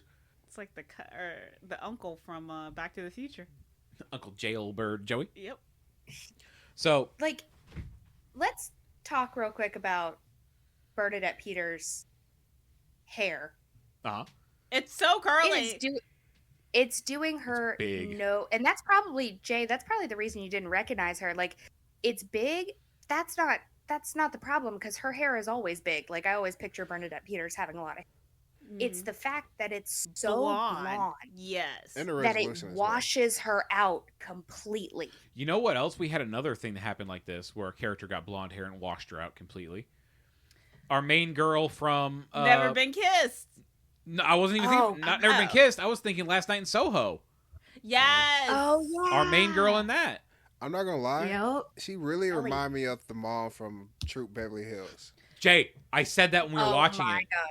She looked exactly like it, but I was just like, nah, this is way too old of a movie. But that lady had red hair, but Yeah. the hairstyle, the big curls. Bernadette Peters It was just so normally has short. red hair. It's just so short. Yeah. Right. Yeah, except it was just like shorter. I was just like, dang, if I had a better resolution, I would be able to like see who it was. It's just got her face framed up so perfectly Yeah. inside this big curly hairdo. And it was dark too. She looked like a doll. She did. She did. Yeah, she She had did. a very beautiful face. I'm not gonna lie. She was Cute little lady. It was Yeah, very young cute. Bernadette Peters. I think Yeah. she was like 31. Yeah, she was very young. And her voice was kind of annoying. I'm not gonna lie. That's the same voice she has in everything. Well, wait, that means she's about the same age as Jay in this movie. 32? Yeah. 31, 32. Yeah. Okay. Yeah, so the same age you are now. Yeah. But she's watching Naven try to rescue Billy off this train, and he hits his head, and he's telling Billy, don't stand up when we go under the tunnel. And he gets hit, and he goes, don't worry, my conductor's hat was protecting me. And he manages to get up to the front of the train, stop it. In the background, you see Bernadette Peters also chasing the train. Also, before he went to go catch the train. Did she have a hat on at this point in time? She has a hat on in every scene. Yeah, I didn't get that part. Well, Naven says, "Oh, hold my gloves. Yep. Hold my wallet. Hold my." He gives her a bunch of stuff And before Billy, he goes after this train. Billy's gone with the train at this point. Gone. Took off. If he waited a while, the train would have been back for him to catch up and just grab Billy with. Yeah. So Yep. so he goes, "Oh, I got your son." She goes, "Oh, he's not my son. I'm just watching him for a friend. It just would have been really embarrassing if I came home without him." Yeah. That's why I thought it was his son the whole time. Her son the whole No. time. Just some kid she's babysitting. This lady should not be around children. No. But Naven is like awestruck with this lady. Naven has fallen head over heels for this woman in one quick glance. And she says something about how could I ever repay you? And he says, you think maybe I could get a kiss? And she's like, yeah. And then he kisses Billy. Which is so fucking weird. I was like, whoa, bud. What you doing Just there? like, back up, let me. And if I was Bernadette Peters, I would be like, and on that note, I will never see you again, sir. Yeah, but Goodbye. we know Bernadette Peters is playing a weirdo in this movie because she acts just as silly as Naven in some scenes. Yeah. Yeah. Yeah. Here's the thing. Like, it's important to note there is zero reason for him to kiss this kid, and he kisses him on the cheek, thankfully. But it's just, even the kid looks like, what just happened? Well, luckily for us as the viewer, we know that Naven is just a simple-minded idiot. An idiot. It's an innocent thing, but I will say this is 100% more inappropriate than that scene from American Werewolf in London. When he's running naked through the zoo? When I believe it's David Lawton. I believe that was the actor's name. Is he naked in there? Naked. He is full on naked behind a bush. Like slong. Like I saw this Jay, music 3 times. naked. Balls and all. Yes. You see all of it. And he's hiding behind this bush in this take, and he pops out next to a child, butt-ass naked, covering his junk, and steals the kid's balloon and runs off. They had a sock on it or something? No. Full on. And here's the best part. They filmed it in an actual zoo in London. With an actual child. And that movie was 5 years after this movie. It was 75, 78? After. So it was like 84. Yeah. That movie had a lot going on. Yeah. Anyway. Yeah. But- This is American Werewolf in London? No. Yes. Oh, yes. Yes. So that's 100% more inappropriate than this. But he's trying I to think ask. he would actually like that movie, though. I don't want to see no balls. It's fun. Yeah. Don't be afraid of balls, Jake. They're okay. I see my own. That's okay. Don't be afraid of balls. But he's trying to ask her out on a date, and he's got mush mouth, and she's like, Bushmouth. he can't talk. Oh. He's just like, Yeah, Yeah, the Steve Martin special. Okay. The Steve Martin, thing. He does that all the time. Oh. oh, okay. You know, I've only seen very little of his stand up. no, Steve Martin Oh, is in yeah. multiple movies here where he Is does Steve that. Martin the dad Yeah. in Cheaper by the Dozen? Yes, and Yes. Father of the Bride Yeah. Oh, okay. I've only. with his buddy Martin Short. So she tells him yes for no, or yes twice for yes, once for no, by asking her out on a date, and he stomps his foot twice. Like a little horse. Like, Yeah. Like that horse in Onward. Yes. Yeah, I'm gonna be at the count of 3, and they decide to meet the next day next to the little spinny cup ride. Mm-hmm. And as he's standing there waiting for her with a little vest and a tie and some flowers, Patty rolls up on her bike. It should be mentioned because Patty's going to mention it in this scene also that Patty got Naven's last name tatted on her ass. I just assumed that it was He definitely got paid. because he mentions there's a bunch of names, Mm-hmm. and She's trying to get through the alphabet. that's what it seems like. Yeah. How many names does he has? They don't say how many, but they We say know it's more than at least one. up to J. Wait, Naven is with an N? Yeah, but he has Johnson tattooed. Oh, it's the last name. Yes. Well, she got a lot to go then. She's She's not halfway through. she rolls up and she throws him to the ground. Mm-hmm. She also stuffed the flowers in her pocket, and she pulls out After a knife. she ripped half of them off. Yeah, and she tells him that if she sees him with another woman again, she's gonna fuck him up. Mm-hmm. And she's like, we're basically married. You're mine. And he's like, yeah, okay. Yeah. And she's like, just remember, I did this without any anger, and I avoided your face and your dick. Which, honestly, fair. But he finally finds Marie, and Hands her the stems. he's like, they were roses. She goes, they look like daisy stems. He's like, I've been shifted by the flower guy. The guy put daisy stems on my roses. And they're in the back of a truck, which is where Naven's been living. And she says, man, this is a really good pizza in a cup. Is this from the original Pizza in a Cup? He goes, no, this is from the other Pizza in a Cup. It shut the other Pizza in a Cup down. It's really good, though. Yeah, one was cup of pizza, and the other is pizza in a. Yeah. because he has the couple pizza sign in the back of the truck. Can we logistically? What does that look like? Is it just the sauce, the cheese, and the top? I'm thinking it's like maybe like little like dough, like fried or baked dough balls with like sauce Like and croutons? cheese. No, but like tiny cut up breadsticks. I was thinking like Okay. slices of pizza kind of like forming a rose, like kind of just stuffed in a cup. Oh, like a cone? Yeah, like a pizza? cone. Like rolled ice cream? Yeah, kind of. I'm picturing more of a pot pie situation. I would love that. Where the That's crust is the pie shell in the top. Like a mini deep dish. Oh, so you'll eat the cup. Kind of like a mini deep dish, yeah. Okay. All right. But that's just what I'm picturing. I like how we all picture different things for this. And mine doesn't even fit in a cup. And all you see is a styrofoam cup and a spoon with nothing on it. Yeah. Damn, I want pizza in a cup. So does Patty, because she rolls up here and interrupts this little date. Yeah. And she rolls up in there literally. Before that, can we talk about the conversation?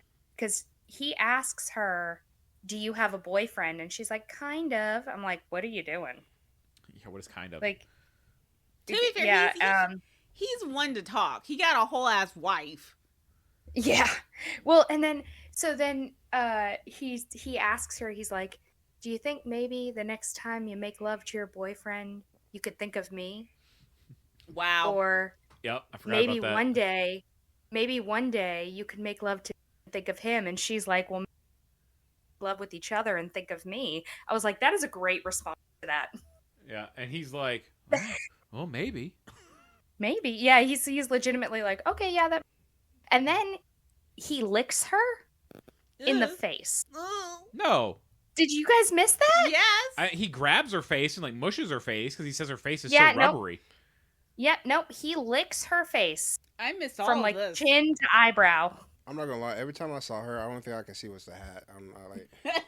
I can't get past her wearing the hat the whole time. She wears a hat in nearly Her every shoes one were of her terrible, early too. scenes. No, I big missed the white whole hat. It was a big the white licking hat. thing. Gross. But when Patty rolls up in there, she's threatening Marie. Mm-hmm. She's threatening Naven. Mm-hmm.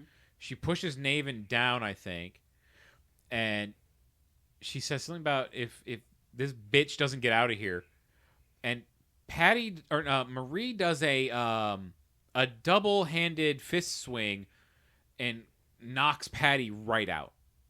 Yeah. And she's grabbing. They also talk about.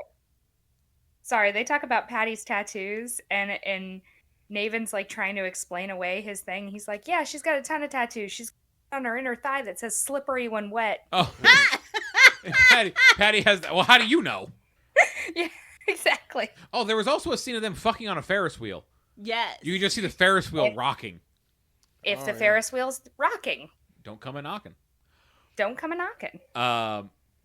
But Naven's like, "Oh my God, you defended me," Jesus. and I thought for sure Patty was gonna walk out of there. I thought that would be the last time we see her. I mean, it's like the caveman days. You knock one out, you get her. Patty or Marie takes what she wins, and she won Naven. Because the next scene is them walking on the beach and singing. Oh yeah. Yes. And this scene out of context of the entire rest of the movie, or even up until the end of the song, if you just showed this scene, I'd be like, "Damn, that's a really sweet scene." It's just a sweet little rom-com. Yeah. No, Yeah, they're they're walking on the beach. it's Singing even together? weirder in the context of the movie. Yes. It's almost like they filmed this bit first and they're like, can we Add expand? it in there, yeah. To be honest with you, this movie was And so then bad. somebody did a bunch of cocaine. It's like they had the script, they dropped it all in a paper shredder, and the only part they could put back together in the right order was this one scene, and now the rest of it just doesn't make any sense around it. No. Because everything No. happened so fast afterwards. After this part. But I think that's Yeah. supposed to be the joke. I think it's supposed to be just boom, boom, boom, boom, boom. Yeah. So they're walking on the beach and they're singing "Tonight You Belong to Me," Mhm. Yeah. which, like, my students are very obsessed with this song right now for some reason. Did I've they watch the movie? also been like, I wouldn't say obsessed, but I've heard it so many times out of nowhere. I don't know where I was hearing the song. I don't think I've ever heard this song before, and I don't remember a word of it Really? other than the title because I have it pulled up on the screen. But- So sing it a little bit, so and- I can't remember. I know. This would, Abby, this would be nice if you That didn't one. keep breaking up. God damn it! The internet kind of ruined that. No. Yeah. Anyways, you can cut that part out. No, Nope. I think it's been great.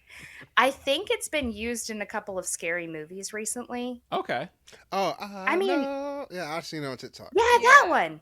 Yeah. So, like, Bernadette Peters, obviously Broadway legend. Mm-hmm. can sing. She's Yes. got a fucking voice. She walked so that Kristen Chenoweth could fucking run. Kristen Chenoweth. Shout out to Wicked. Steve one time. Martin. The new Wicked's coming out. Steve Martin he's also a Broadway legend. He wrote the musical Bright Star. Oh. Really? Yeah. He's a legit singer, and he's always had a really nice voice.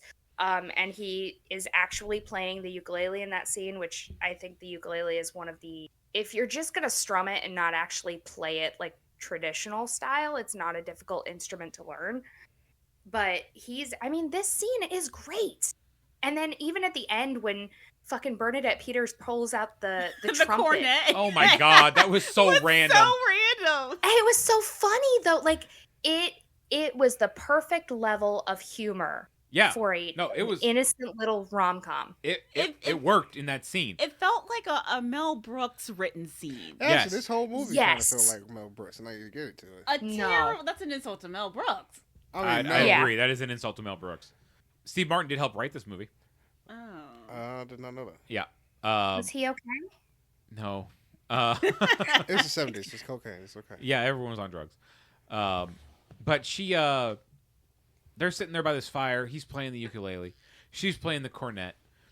And Naven is trying to kiss her. I feel like it would have been 10 times funnier if she pulled out like a trombone. Oh, a bigger instrument? Yeah. That would have been fun. A tuba. Yeah, a sousaphone. Yeah. But this is the weirdest part of this movie, and it made me very uncomfortable. He's trying to kiss her, and she's desperately pushing him away. Pushing him, fighting him on this. I've seen James Bond do this before. Really? Yeah. That's the weird thing because This he before makes me, that too. comment about like wanting to kiss her, and she's like, "Well, why don't you?" And then she immediately starts like fighting him. Yes. She like stiff arms him. She like consented and then immediately was like, I think it's supposed to be another gag, but it's just weird. it's very uncomfortable. It didn't land, along with many other jokes in this film. Yeah. Mm-hmm. But It was she like a says Harvey she Weinstein counterpart. It's just like, no. Harvey was on the sideline going, "No, kiss her. Do it. She won't it. Don't stop, Steve, until you get them lips." Garbage monster, Harvey Weinstein. Yes. Well, we do not condone that, just so you know. Thank you for that stance, Jay. Thank We you, Jay. appreciate it. That's a very bold statement. I'm just making sure. I mean, we make Harvey Weinstein jokes, but we just know. We can say whatever the fuck we want about Harvey Weinstein. Yeah, we do not condone his movies. But she says she wanted to kiss him, Yeah. but she just can't right now. It's like, look, I want to pay you back, but I can't. I'll give you an IOU. She started a boyfriend at this point in time? Who's to say? It never comes up again. But he because what leads up to this is he was imagining the sound from the cornet. Yeah. He was like, I imagine it going in the front of the cornet, through the piping, and out against your lips. But I don't want to get spit all over me because it's something about the inside of the instrument. It's another one of those things of Naven being dumb, and he says he fell in love with her. Who knows how long it's been though, you I know? mean, Right. he kissed a A little boy day. at the She's beginning. wearing Yeah, I'm the about to say same this outfit. day. Yeah. And the True. same hat. Mm-hmm. Is it immediately after this? It cuts to them in the apartment, Yes. Yep. In bed in bed. because she looked dead. Oh, right, because she's asleep, and She is like arms crossed. like a vampire. Yes. Mhm. And Yep. When the And- scenes without the hat. Yeah. yeah. It's the only Yep. scene I think she doesn't have the hat on. Yeah, I mean, the wedding scene, she didn't have the hat. No, there's a couple scenes where she's never had, 70, Okay. yeah. but for most part she But- does. This is the other line that my mom quoted Oh a no, lot. where he's talking to Uh-huh. her in her sleep. Yeah, when he goes, it feels like I've only known you for this amount of time, but it feels like I've known you for this amount. Oh yeah, And I she's can't like, remember I've what they're only known you for 4 weeks, but it feels like I've known you for 9 weeks and 3 days and 2 hours. or He something has like this that. crazy math. Yeah. And he has Yeah. it written. First day seemed like a week, Yeah. Yes. and then the second day was just a day, but the third day, And he's like, I got it written down. I can show you later. And it's like, this man's fucking insane. He's like, time with you is not consistent. Because the best part is like she was gone for like 3 days. She's like, and that felt like 3 days. And Yep. I was like, but the one day felt like 3 weeks. Is this a compliment? But he's says he's madly in love with her, and he wants to ask her to marry him, and he says if you don't want to get married, don't say anything. And she's sound asleep, and he goes, "You made me the happiest man in the world." And the next day, he's like in the tub. It looks like he's in a tub. I have no. You said that last night, and I don't know what that means. Like like it looked like there was like a little tub, like a little basin in the tub that he was in. I did not. I just thought he was just in a tub, and he just splashed around this bubble bath. Yeah, he was taking a bubble bath. And while he's singing about how much he loves Marie, and he wrote a song for her, And he's like splashing the water and like Naven. everywhere. You're gonna get like mold. Oh, yeah, you're gonna slip and fall. And as he's singing, it's a thermos, some song about a thermos. Mm-hmm. Marie is outside the room. Sobbing. The way these tears are falling from this woman's eyes, beautiful. But like they're dripping onto her shirt, and you can see the water stains on her shirt. And she's writing him a letter. Yeah. And we don't ever get to know what this letter says. We don't know why she's leaving. Well, apparently it's for financial reasons, what I read online. Like she has financial reasons, or he struggles with his lack of financial security. Oh, okay. Because he's just a circus performer. It's only been 4 weeks. Hey, nothing about this movie makes sense. I'm not But justifying it felt like 9 weeks. It felt like 9. I know you've only been employed for 4 weeks, but these past 9 weeks, you know. You've been employed for 4 weeks. This feels like a day. He's sending all his money back to his family, so I mean, I don't know how much. No, not all of it. He just sends them a little bit at a time, but every time he makes more money, he sends more money. Mm-hmm. I mean, $12 back then used to go a long way. Right. Yes. So he's in the tub singing about this thermos, and she's crying, and she's like singing along. He tells her to sing a part, and she's singing and crying, and she slides the note into the bathroom on the floor With all the water. and he's like, "Join me in the tub," and she's gone. Yep. And shithead runs in and jumps in the bathtub and splashes water all over the note. Before that, he proposes, but she's already left, and shithead barks. And he goes, "You just," like he's acting as though shithead barking was her response. So that means when he hears Marie talk, he just hears a series of barks? Maybe. He speaks bark. Not well, but No. Maybe that's why their time together felt so long. They're like dogs. They have no sense of time. Yes. Oh, Well, that explains a lot. Actually. I know if I leave my dog alone for 5 minutes, it thinks I've been gone for a year. Dog math. They're outside the room right now, desperately sitting there looking pathetic. But he picks up the note, and he's like, "Naven, I read the to when the," and he runs out, and Steve Martin is nude in this scene, but he's got shithead in front of him, again carrying him, covering his crotch, and he passes by a neighbor watering her plants, and she's got a smaller dog, and he grabs the smaller dog to cover his ass. And you could just get like a little side shot of a little cheek. Steve Martin's in great shape in this movie. I mean, he's like, what, 30-something in this movie? Probably. He's 70 now. This movie's Almost 50. almost 50. So yeah, he's probably in his 30s. Yeah. And oh god, where do we go from here? Is this where he writes another letter to his family, and he says he has to go because there's a man watching him outside? Yes, and he's trying to go to L.A. Yep. He goes to L.A. He writes the letter to his family. I think he only leaves like 12 cents or something. Yeah, because he doesn't have much now. But he ends the letter with saying, "I gotta go because there's somebody outside watching me through the window," and it's Emmett Walsh again. This time wearing a nice suit and a hat. And This is one that with the glasses. no, that's Mr. Fox. But this guy starts chasing him, and he starts panicking, and the dog this is where the dog's biting his ankle. And he's eating popcorn. Yep. And he's trying to escape, and he keeps throwing popcorn at Emmett Walsh like it's doing something. And Emmett Walsh is sweating. He's so hard. sweaty. So sweaty. But he chases Naven. Naven runs through. He hops a fence, and he like runs through a little. It looks almost like a dump. Like a maze. Yeah. Yeah, everything's set up like a maze. It's like The way cartoonish he hops almost. the fence is Very cartoonish. Yeah. The way he hops the fence is actually really smart because he like picks up a A box mattress. spring Yeah. and leans it against there and uses it like a, which is brilliant until you realize that the gate's open. The gate just slides open. And then Walsh just pushes it open. Yep. And instead of running through the little maze of junk, he just walks right around it. Yep. And he goes up to Naven. Naven's there on the ground, like, cowering. And he pulls out a letter and a pen. He goes, "Are you Naven Johnson?" He's like, "Yeah." He goes, "Sign this." He goes, "You need me to sign something before you shoot me?" He goes, "Oh, I'm not like that anymore. I'm better now. You know, I was in a bad place then." I stopped smoking. Yeah, I stopped smoking that day, I think he says. Yep. And he goes, and his wife left him. "Yes." But he goes, "I'm a private investigator now." And he pulls, he's got his badge and his hat. Mm-hmm. He goes, "You're a hard man to find." Well, bye. And Emma Walsh is out of the movie. But he got Naven got a letter asking him to come down to the plaza. I don't remember the name of it, but the letter is from Mr. Fox. And Naven meets him in his office and doesn't recognize him. Mm-hmm. No idea who he is. Well, for Naven, it was probably just a random man he met. Yeah. Out of thousands of people he pumped gas for. Yeah. He's got a mind like a goldfish. Mm-hmm. But he tells him, like, "Look, remember?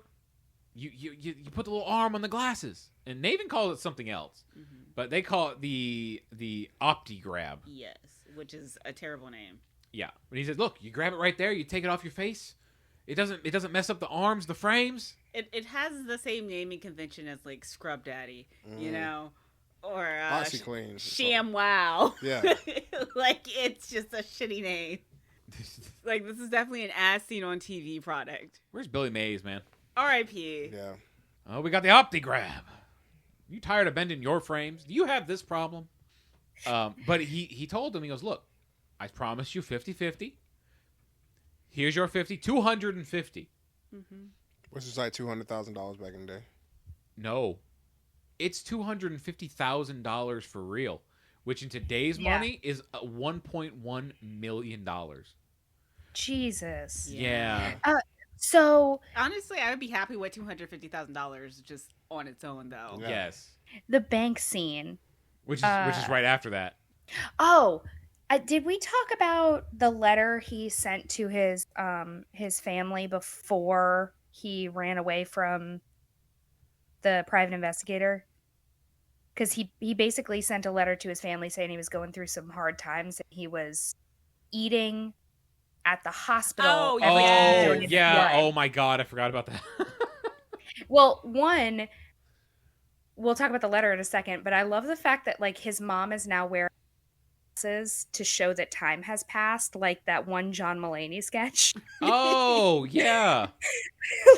And she has just a touch of gray in her hair. Yep. Just a little bit. And Naven says that he's not working right now. Mm-hmm. But it's okay because the hospital gives him cookies and juice every time he donates a pint of blood. He's been eating there for breakfast, lunch, and dinner. Mm-hmm. And Grandma's like, "A pint of blood?"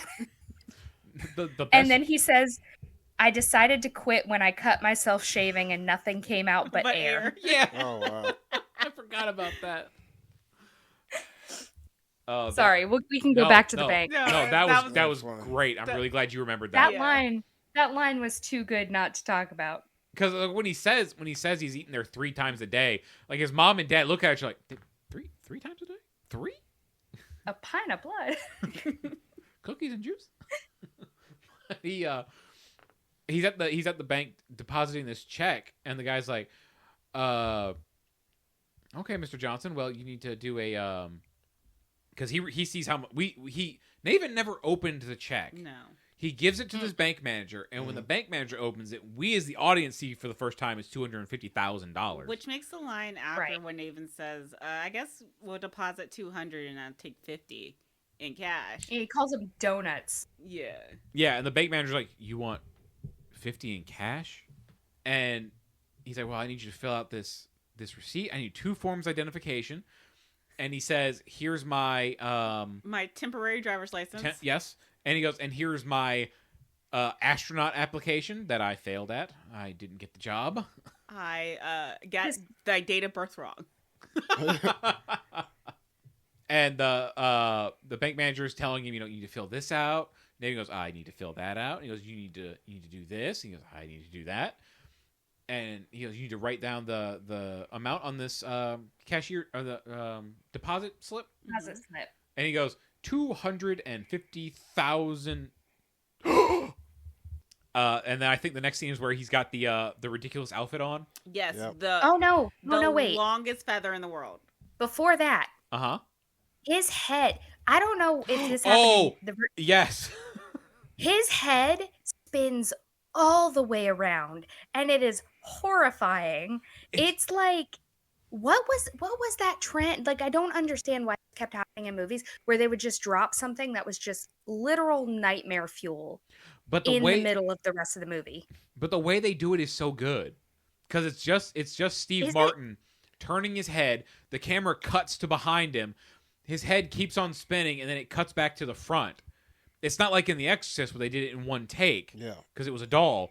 This is literally just they used two separate shots spliced together to make it seem like one quick motion. I really like that. I like the way they did it. Okay, I'll give you that. But God, it was like that scene in Pee-wee's Big Adventure with Actually, the that's a trucker. good example. What's that? So that's a good example. I don't remember that one in Pee-wee. I haven't seen Pee-wee since I was very small. Since I was the demographic of which they were aging towards. Yeah, R.I.P. by the way. Did he die? Why am I finding out all these people are dying? Yeah, with Pee-wee Herman, he died this year. Paul Rubens, he just died recently. Yeah, Paul Rubens, but his documentary came out. His documentary maybe yeah. Was he a child molester? No. Okay, good. No. He was arrested. He was done dirty. He was arrested for being in a porno theater. Oh, masturbating in a porno. Oh, wait, I say masturbating? I think that was him, or that was Fred Ward, one of the two. Fred Willard. No, it was Paul Rubens. Okay, but yeah, he was in a porno theater, doing porno things. Wait, what is that? Why is that illegal? I don't know. I don't think you're supposed to. I think you're just supposed to watch it for the cinema. I mean, I don't think you're supposed to, partake. I mean, maybe. Either way, he's not. He's not. The fact that he's not a creep. Yeah. Either way, I'm going to have to read an obituary after this. Yeah. But Abby is right. It is nightmare fuel because the bank manager looks at him like, "What the fuck was that?" Yeah. But then it cuts to him with the nice new car and the hat with the biggest feather you've ever seen. And Shithead also has the second biggest feather. He's got a matching neckerchief, or is it a full on scarf, and hat with the feather. And he bought a very tasteful oil painting of a naked woman. Mm-hmm. And he's trying to get Marie back. Who the way he does it. Who tells him where Marie is? Her mother. Yes. Her mom. She calls and asks for $75. Mm-hmm. And he's like, "Ooh, that's a little much. I can do 75." Yeah. And she's working at a like a JCPenney's makeup counter. Probably, yes. Yeah. Yes. She's putting this aging cream on this old man's face. It's like a green face mask. Yeah. Yeah. And she says it's gonna just melt the years right off of him. And his wife is like really excited, and they all turn toward the counter where Maria is showing them like, "Oh yeah, we gotta let that sit on his face for a minute, but here's the product and blah blah blah blah." And Naven pops up behind the guy and waves a $100 bill, big old Benjamin. and the guy's like, And when they come back over, it literally takes like 5 seconds. Naven, very clearly now sitting in the chair, has the face mask on him. And this is probably the most horrifying part of the movie to me. Because as Maria's peeling this face mask off, Naven's just got like this stone cold look at her. He's like staring her down. Recognize me? Where you been at? I just love her line after that. She goes, "Geez, this shit really works." Yes. And she sounds legit. Yeah, she's like, "Oh my god, I'm not just peddling crap." And like poor Mrs. Wilkins is like, "My husband is the youngest he's ever looked." He doesn't even look like him anymore. Yeah. But I'm taking you home with me still.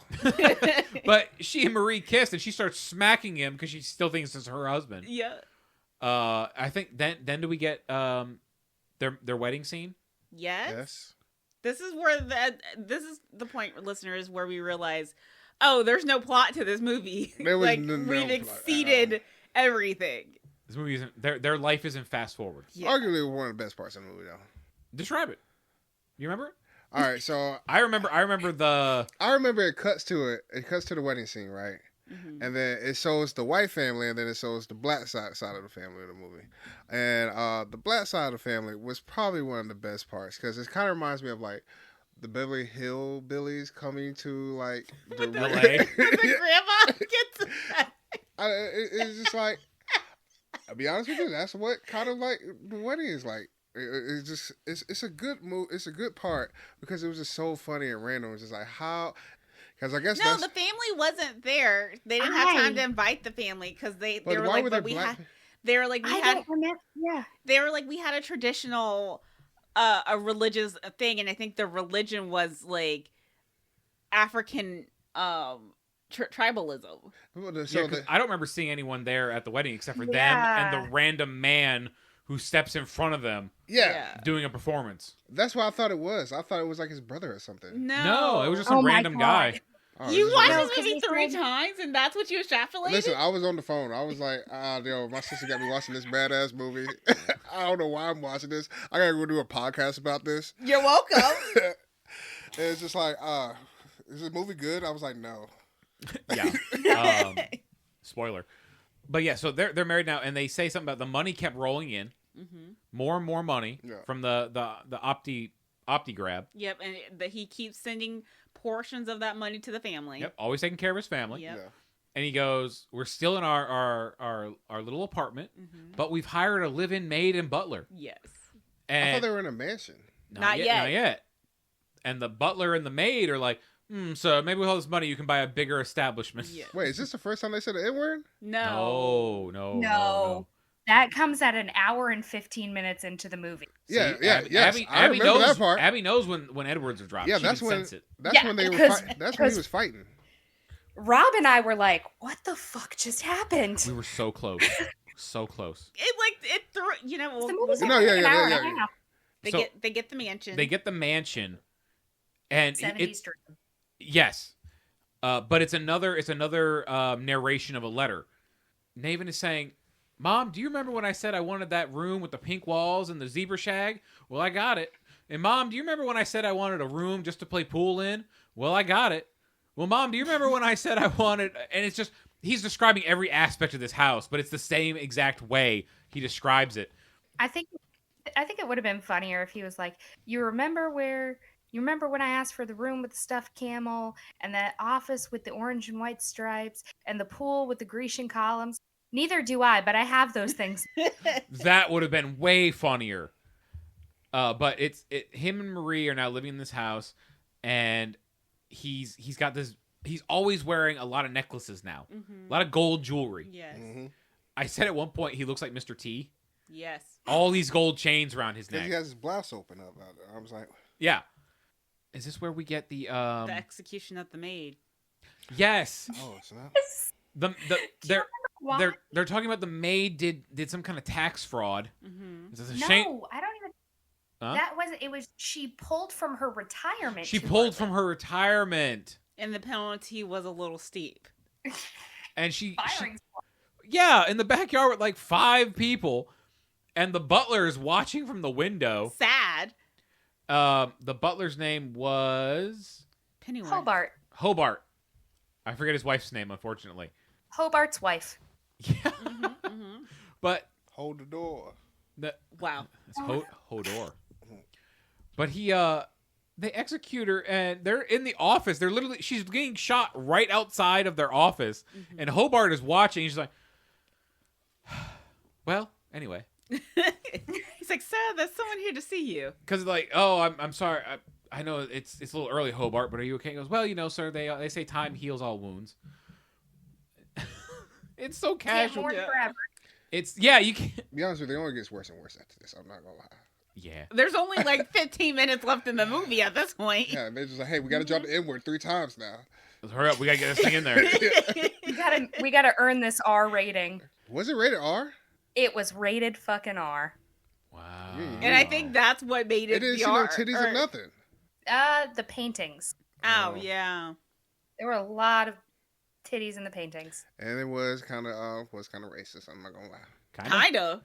Kinda. I mean, for the 70s, it wasn't really racist enough. Kinda. There's no blackface. Thank goodness.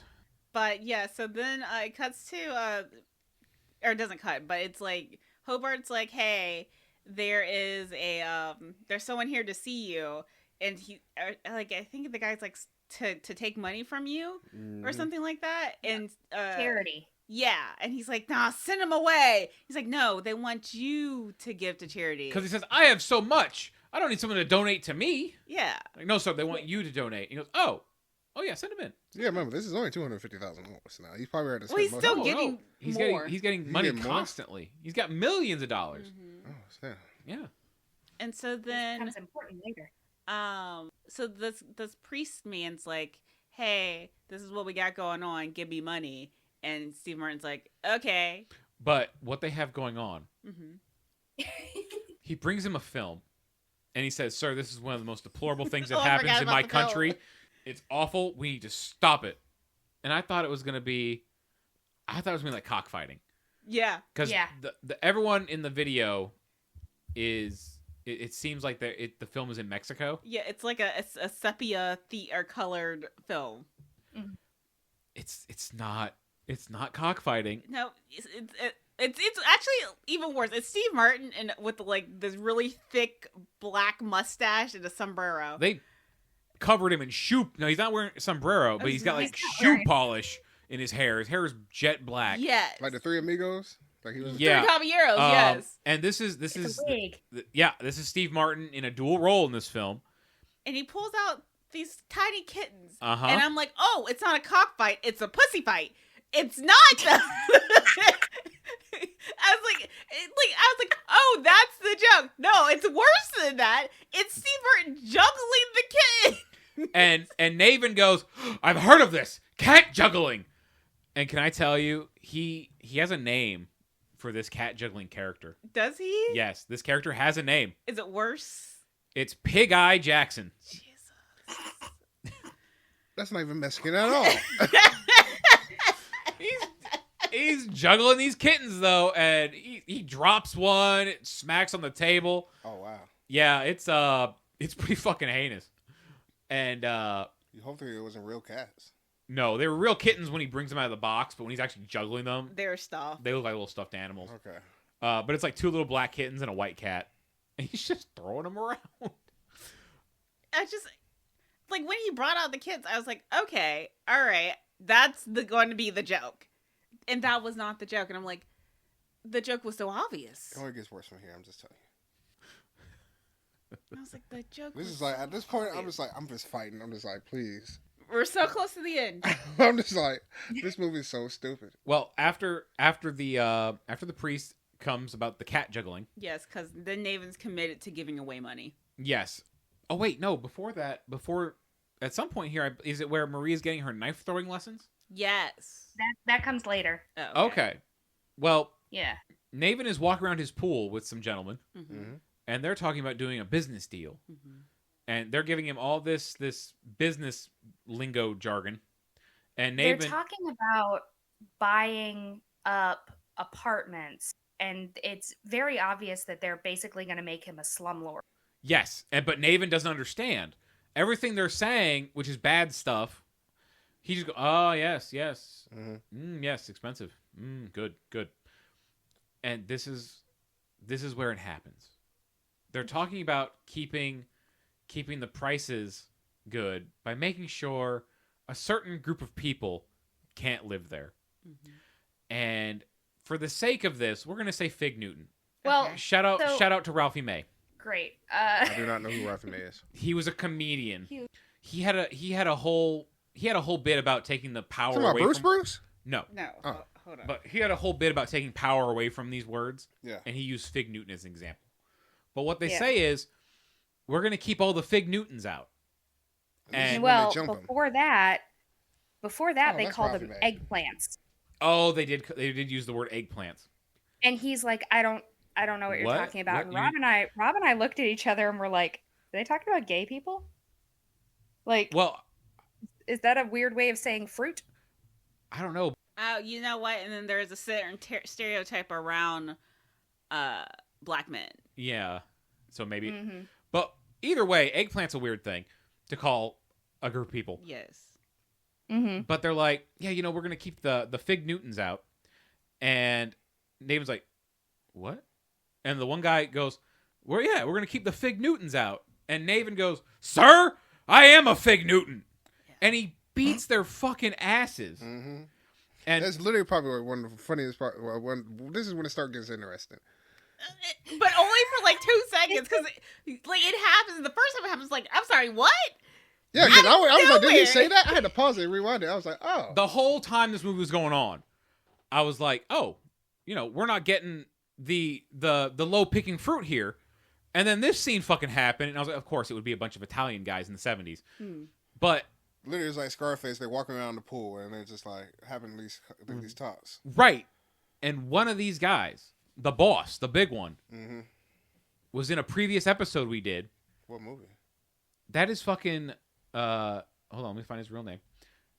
It was Lenny Montana, who played Luca Brasi in the first Godfather film. Oh, I love Luca. Oh, damn. Oh, man.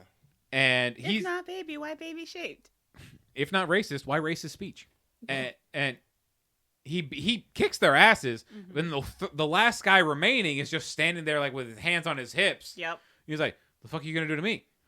And he goes to like kick him in the balls. Yeah, Naven kicks him, and you just hear a clang. Yeah. And then I think Brass Balls McGinty. Yeah. Thank you. Yes, I was trying to find the character's name. Yeah, because he's played by somebody too. Marie's like, how are you supposed to know that he has brass balls? Yeah, because it cuts to them at dinner. But Brass Balls McGinty was in, or he's known for co-writing the screenplay for the first 2 Jaws films. Oh. Carl Gadaib. Okay. You like one of those movies. I do like one of those movies. But they're at this restaurant, and Marie had ordered escargot. Yes. And they're at a French restaurant. Yes. Very, very nice restaurant. That apparently they frequent because he talks to the waiter before they get to the escargot bit. And he talks to the waiter. He's like, hey, stop bringing us all this old wine. Give us the new wine. Yeah, we want to splurge. Fresh. Yes. They want the fresh wine. Fresh wine. And the French waiter's like, oh, okay. Yeah, nothing from 1963 anymore. We want that current shit. Yes, that's what you like. This year. Yeah. But when her food comes out, she starts freaking out. And he goes, oh my God, don't look at your plate. Don't look at your plate. There's snails on your plate. Don't look. And he calls the waiter over. Sir, there are snails on my wife's plate. You would think in a nice restaurant like this, we could keep the snails from getting on people's food. And again, the waiter is like freaking out. What the fuck is wrong with this guy? Right? And again, he's got even more gold jewelry on right now. But you would think that unless it's like a prefix menu, you would think that she would have known she ordered escargot. Well, but I think that's part of the joke. They don't know what escargot is. Oh, okay. Doesn't know what I'm ordering. I'm literally ordering snails. Okay. And she's squeaking like a mouse. Her voice was annoying the whole time. She just kept looking down. She sounded like she was squeaking like the cousin from Encanto. Dolores. She was squeaky. I think it cuts to them having that little disco party. Mm. And when did she start throwing knives at him? Oh, that might be right after this. Okay. She's talking about how he said she should find a hobby, and her hobby has become knife throwing, and he says he wants to see what she can do, and he walks over to the little board where she's throwing the knives. Before that, though, I think they walk over to the keg stand or the kegs with the wine. Yeah, it's in the same scene. Okay. Yeah, they have the wine and like the little gravity feeder, like you would see water in an office. Yeah. Yeah. When he says he wants to see her throw a knife, she goes, "Okay, do you have a balloon?" And he pulls out of his jacket pocket. Yeah, and he puts it in his mouth. Mm-hmm. An inflated balloon, not just a balloon. It's already blown up. Yep. And she throws the knife, and it hits the crotch of his pants. Mm-hmm. And he's just like, "Wow, you did really good." She thinks she's doing terrible. She's also drunk. Oh yeah. And yeah, because they've got wine coolers. Yeah, they have that like fresh legitimately wine. like a water cooler for wine. Yeah.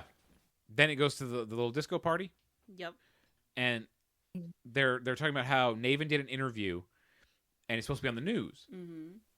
And it's like this is the most 70s part of the movie. It's like a classic 70s disco. Mm-hmm. And they're like, all right, turn the music off. Let's turn on Naven's interview. And it's Naven wearing like 5 rings on each finger, talking about how he's this up-and-coming businessman. And the news report's like, we wanted to play the rest of Mr. Johnson's interview, but due to a breaking news event, we have to cut to that. And director Carl Reiner is having a news conference. The actual director of the film has a cameo in the movie as himself. But I don't think he's playing a director. Yeah, yes. Oh, okay. Yeah, because the whole lawsuit is... Oh, right. He was very impressed by the OptiGrab, but it has unfortunately caused him to become cockeyed because it has the little arm on it where you put it on and off your nose, but your eyes are naturally drawn to it. Which is not the case. That's not how that works. It'd be sitting like right in your blind spot. Mm-hmm. And he says because of his cockeyedness, he couldn't call cut in time for a scene, and one of his actors died. Because he called, or the car careened off a cliff and then I think tumbled down. Great dummy work, by the way. Great dummy work in the car. Mm-hmm. And the car explodes. He goes, and if I had been able to see and call cut in time, that actor would still be alive. But you would think the actor would have been like, all right, let me stop. Before I die. Who was driving that car? Paul Walker? Oh, my God. Wow. No. Shout out to Paul Walker. We love Paul Walker. Don't worry. Next season, we'll probably be back with the family again. We're definitely going to be back with the family next season. Are we doing Fast 7? We already did. Fast 8?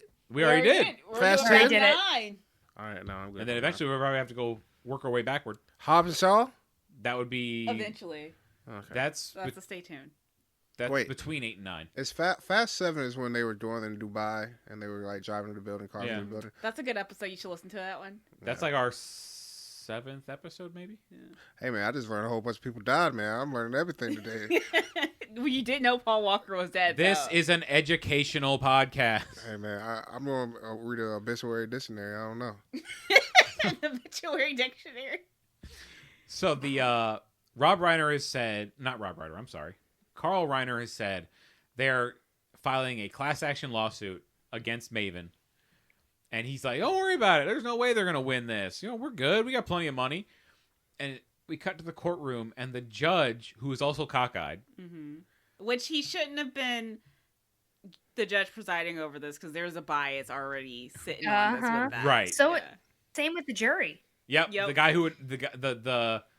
God, what is the head juror called? Head juror? I've never been picked for a jury because I've either had to bow out or been too excited to be on the jury. Yeah, that checks out. I'm like, please pick me. I don't want to go to work. Well, this head juror is also cockeyed.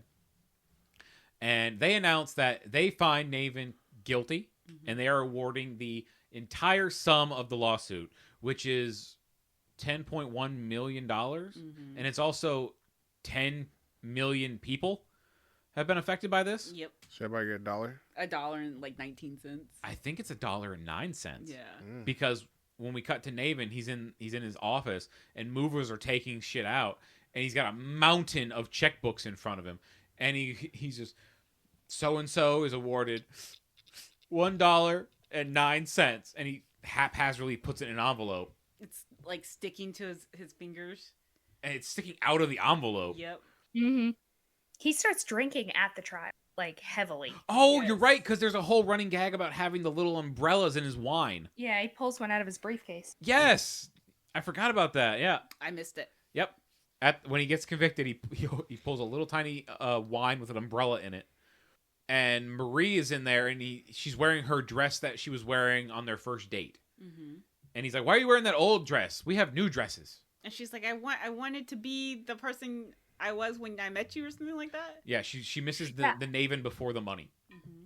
I wanted to go back to the way we were. I listened to a song and I cried.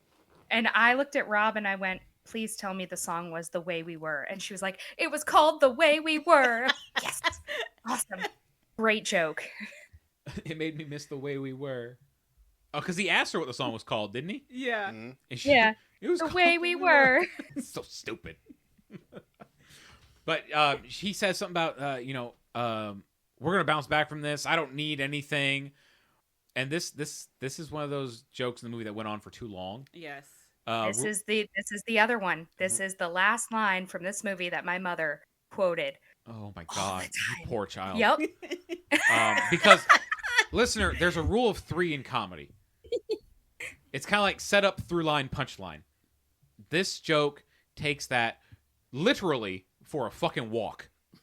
With his pants around his ankles. Yes, that's the funniest part. I thought he was just standing there pantsless. They're down around his ankles this whole time. And he's leaving, and he goes, I don't need anything. I don't need you. I don't need, well, this paddleball game. I need this, but I don't need anything else. And that's the only thing I need. And yeah, I need this remote. That's all I need. This and the paddleball game, but I don't need anything else. And, well, this chair. And he just picks up a whole bunch of random shit. A chair, a paddleball game, a remote, a magazine, I think. A lamp. Yep. Some matches? I think some matches. And every single time... Oh, while his pants are down by his ankles. He's wearing a robe. If you Google this movie, the poster is basically how he looks in this scene. He's disheveled, pants around his ankles, hands full of random crap. And that's the only thing he needs. That's nothing else. Well, except for the chair. But and then he's just walking down the street with his pants down by his ankles. Walks the whole way. It looks like he walks back to Mr. Fox's building. And then the dog runs by him. He's like, and I need my dog. Oh my God, you're right. He's like, I don't need the dog. The dog just fucks off.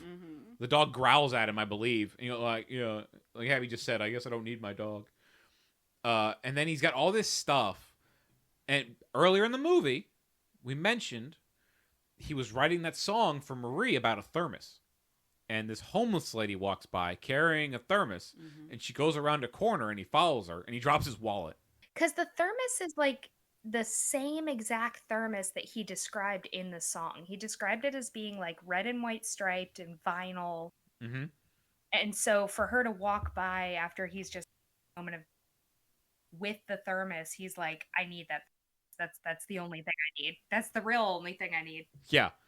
And she comes back around the corner with all the shit he was carrying, and now he's just got this thermos that he's holding close to his chest. Yeah. And then it cuts back to the beginning of where we are in the movie. Yeah, this movie is a classic. I bet you're wondering how I got here. And he's got his little thermos, and he's like talking to the audience still, and all of a sudden a car pulls up. And his brother pops out. Yeah. Taj pops back out of the car. And he's like, we're looking for a Johnson? A Mr. Johnson? Nathan Johnson from Mississippi? Yeah. That's me. Because he's got that drunk voice. Yeah. And it's the whole family. Yep. They have a nice new car. It is your classic station wagon with the brown wood vinyling on the sides. As John Mulaney described it, it's a car with a belt. Oh, yeah. Like the O.J. Simpson. The Bronco. No, the Bronco was white. The Bronco was all white. Was white. Much like Naven. But the family are like, look, we've been trying to find you. Marie went and found his family to go help find him. And with all the money he had been sending back home. Oh, I like that line. They're like, how'd you find him? He's like, I don't know. This is the first place we looked. Oh, my God. You're right. That was funny. Not a hard man to find. But his dad has become a really good investor. He invested all their money really well in all these portfolios and everything. And has made a good bit of money. And they bought a bigger house. And they're like, Nathan, we want to bring you home. But don't, and this Marie, she's like, but don't kiss me because you smell terrible. Yeah. He's like, let me wash up first. I'm all dirty. And she goes, I don't mind dirt. Oh, but the smell is really bad. Yeah. And they throw him in the back of the car with shithead. Yeah. Yep. And someone says, open a window. And the dad goes, open all the windows. Open all the windows. The dad was just the best character in this whole movie. He was great. Truly. I kind of wish we had a little bit more of his parents. Like, the moments with the family really were the best part. They're heartwarming. Yeah. His family's great. They don't care that Naven doesn't look like them and the fact he's an idiot. That's their Naven.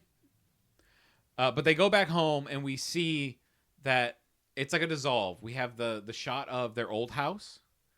and then it dissolves into the new house, which is literally just a bigger version of their shack.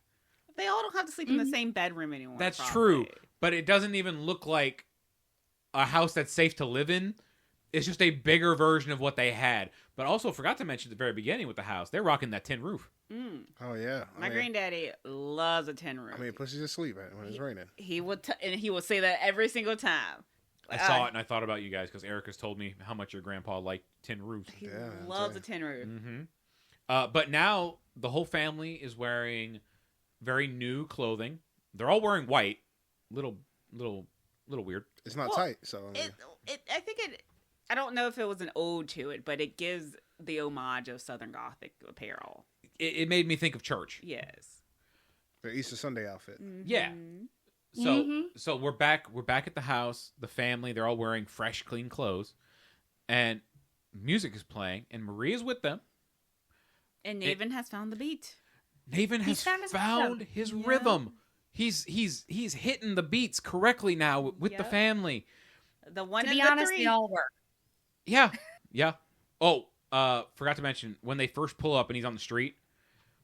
They say something about a Naven Johnson from Mississippi, and he points at you, the fourth wall, and goes, "That's what I was just telling them about." Yep.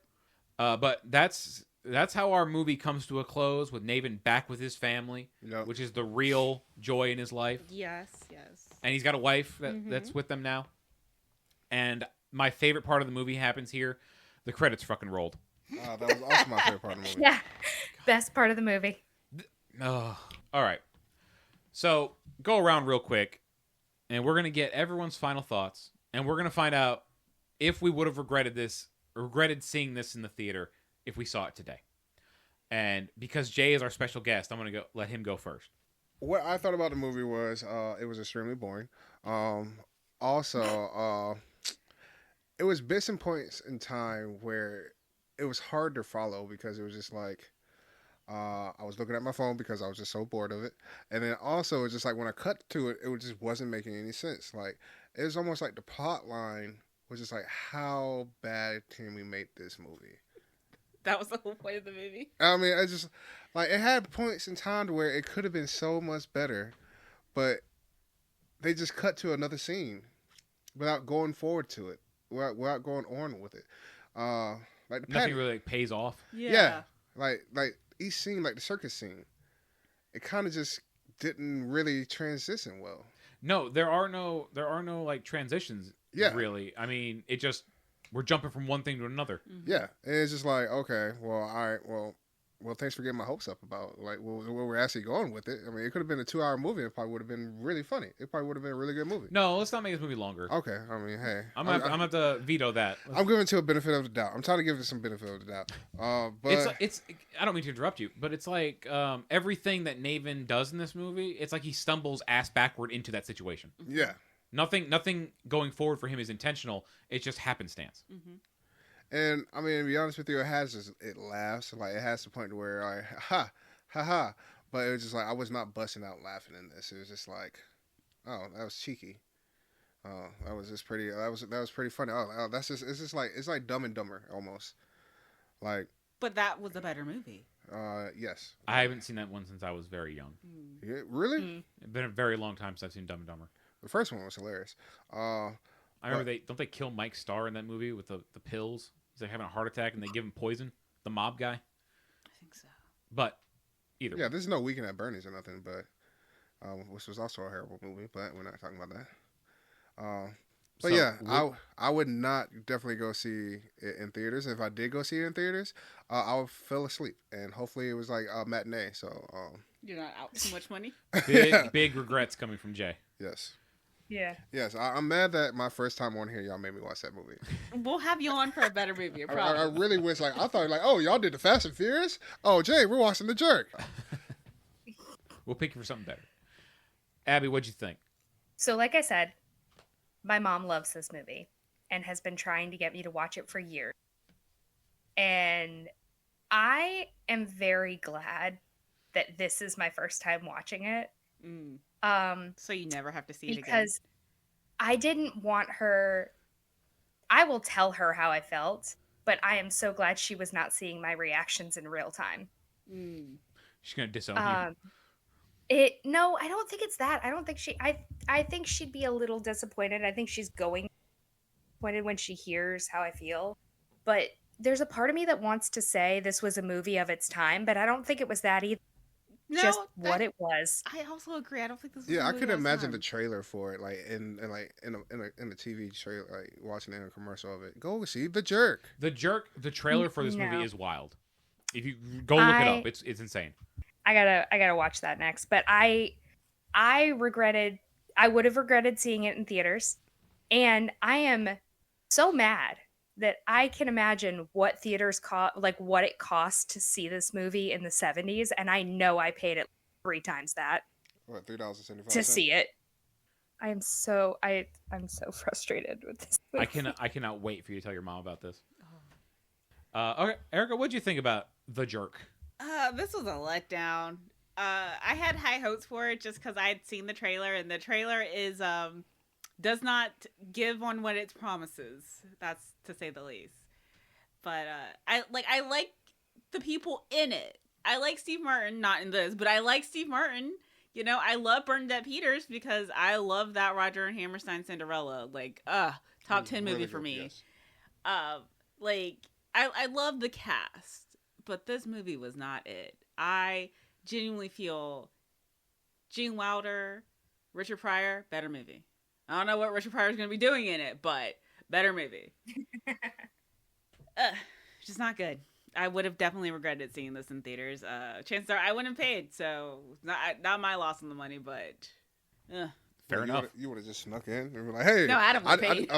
I just got done with another movie. Let me go see what this movie The Jerk is about." I picked this movie for the show, so I'd be the one paying to go see it. Oh man. So you could probably tell I absolutely would have regretted seeing this in the theater.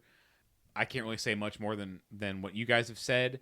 This movie definitely had some laughs. It did. Yeah. It did make me laugh. I had a good chuckle at a couple. Yeah, it was things. very Yep. cheeky. I give you But that. it just, the whole movie seemed like a fucking fever dream. Mm-hmm.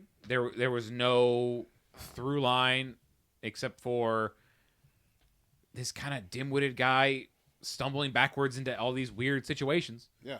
This could have been an Ernest movie, but Ernest would have done it better. Ernest wouldn't be so foul.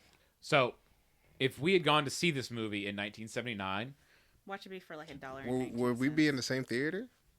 Yes. Okay. in 79, Just making sure. okay, maybe not in Mississippi. Oh. But luckily we don't live in Mississippi. But if South we Carolina. if we had seen this movie in the theater in 1979, it actually would have cost us only $2.51 on average. Oh, so we only would have lost $1. I don't know. I mean, you That's- can buy a piece of that's gum not- for 50 cents back in the day now. Mm-hmm. It's a lot of money still. Yep. So that's The Jerk from 1979, directed by Carl Reiner. Who picked this? That would be Adam. me. Adam picked it. Yes. You're welcome, by the way. Jerk. What am I, some kind of jerk? Forgot to mention that line in the movie. But we're past that now. Yeah. We're moving on to bigger and better things and more modern things. Yeah, it's Because- my pick next time, right? That's right, because in 2 weeks, we're taking a little nap. Because we're going to be tired after watching Sleepless in Seattle. Why are we going to be tired? Because we're sleepless. Oh. Sandra Bullock Seattle. was Got it. amazing. No, not Sandra It's Bullock. Meg It's Ryan, Meg right? Ryan and Tom Hanks. Oh, that's the one where she had an orgasm at the table? No, that's No. when Harry met Sally. Oh. That's Billy Crystal. I was So, close. It had Meg Ryan in there. Yeah. so 2 weeks, Sleepless in Seattle. I'm excited. Yeah, Never seen that movie. it's not good. That's what y'all said about While You Were Sleeping, and I love that movie. That's the one with Sandra Bullock, right? Yes. While You're Sleeping, yes. Yeah, and she's like, That's the hey, one you that's were my thinking of. fiance? Oh. Yeah. No, she never says that. Other people around her say it. Oh. Good episode. Go listen to it. If you guys want to keep up with us on social medias, we are Get To Theater on all social medias. Get the number 2 theater. But we've been getting to the theater, and I'm Adam. I'm Erica. I'm Jay. I'm Abby. And we look forward to seeing you guys next time. Bye.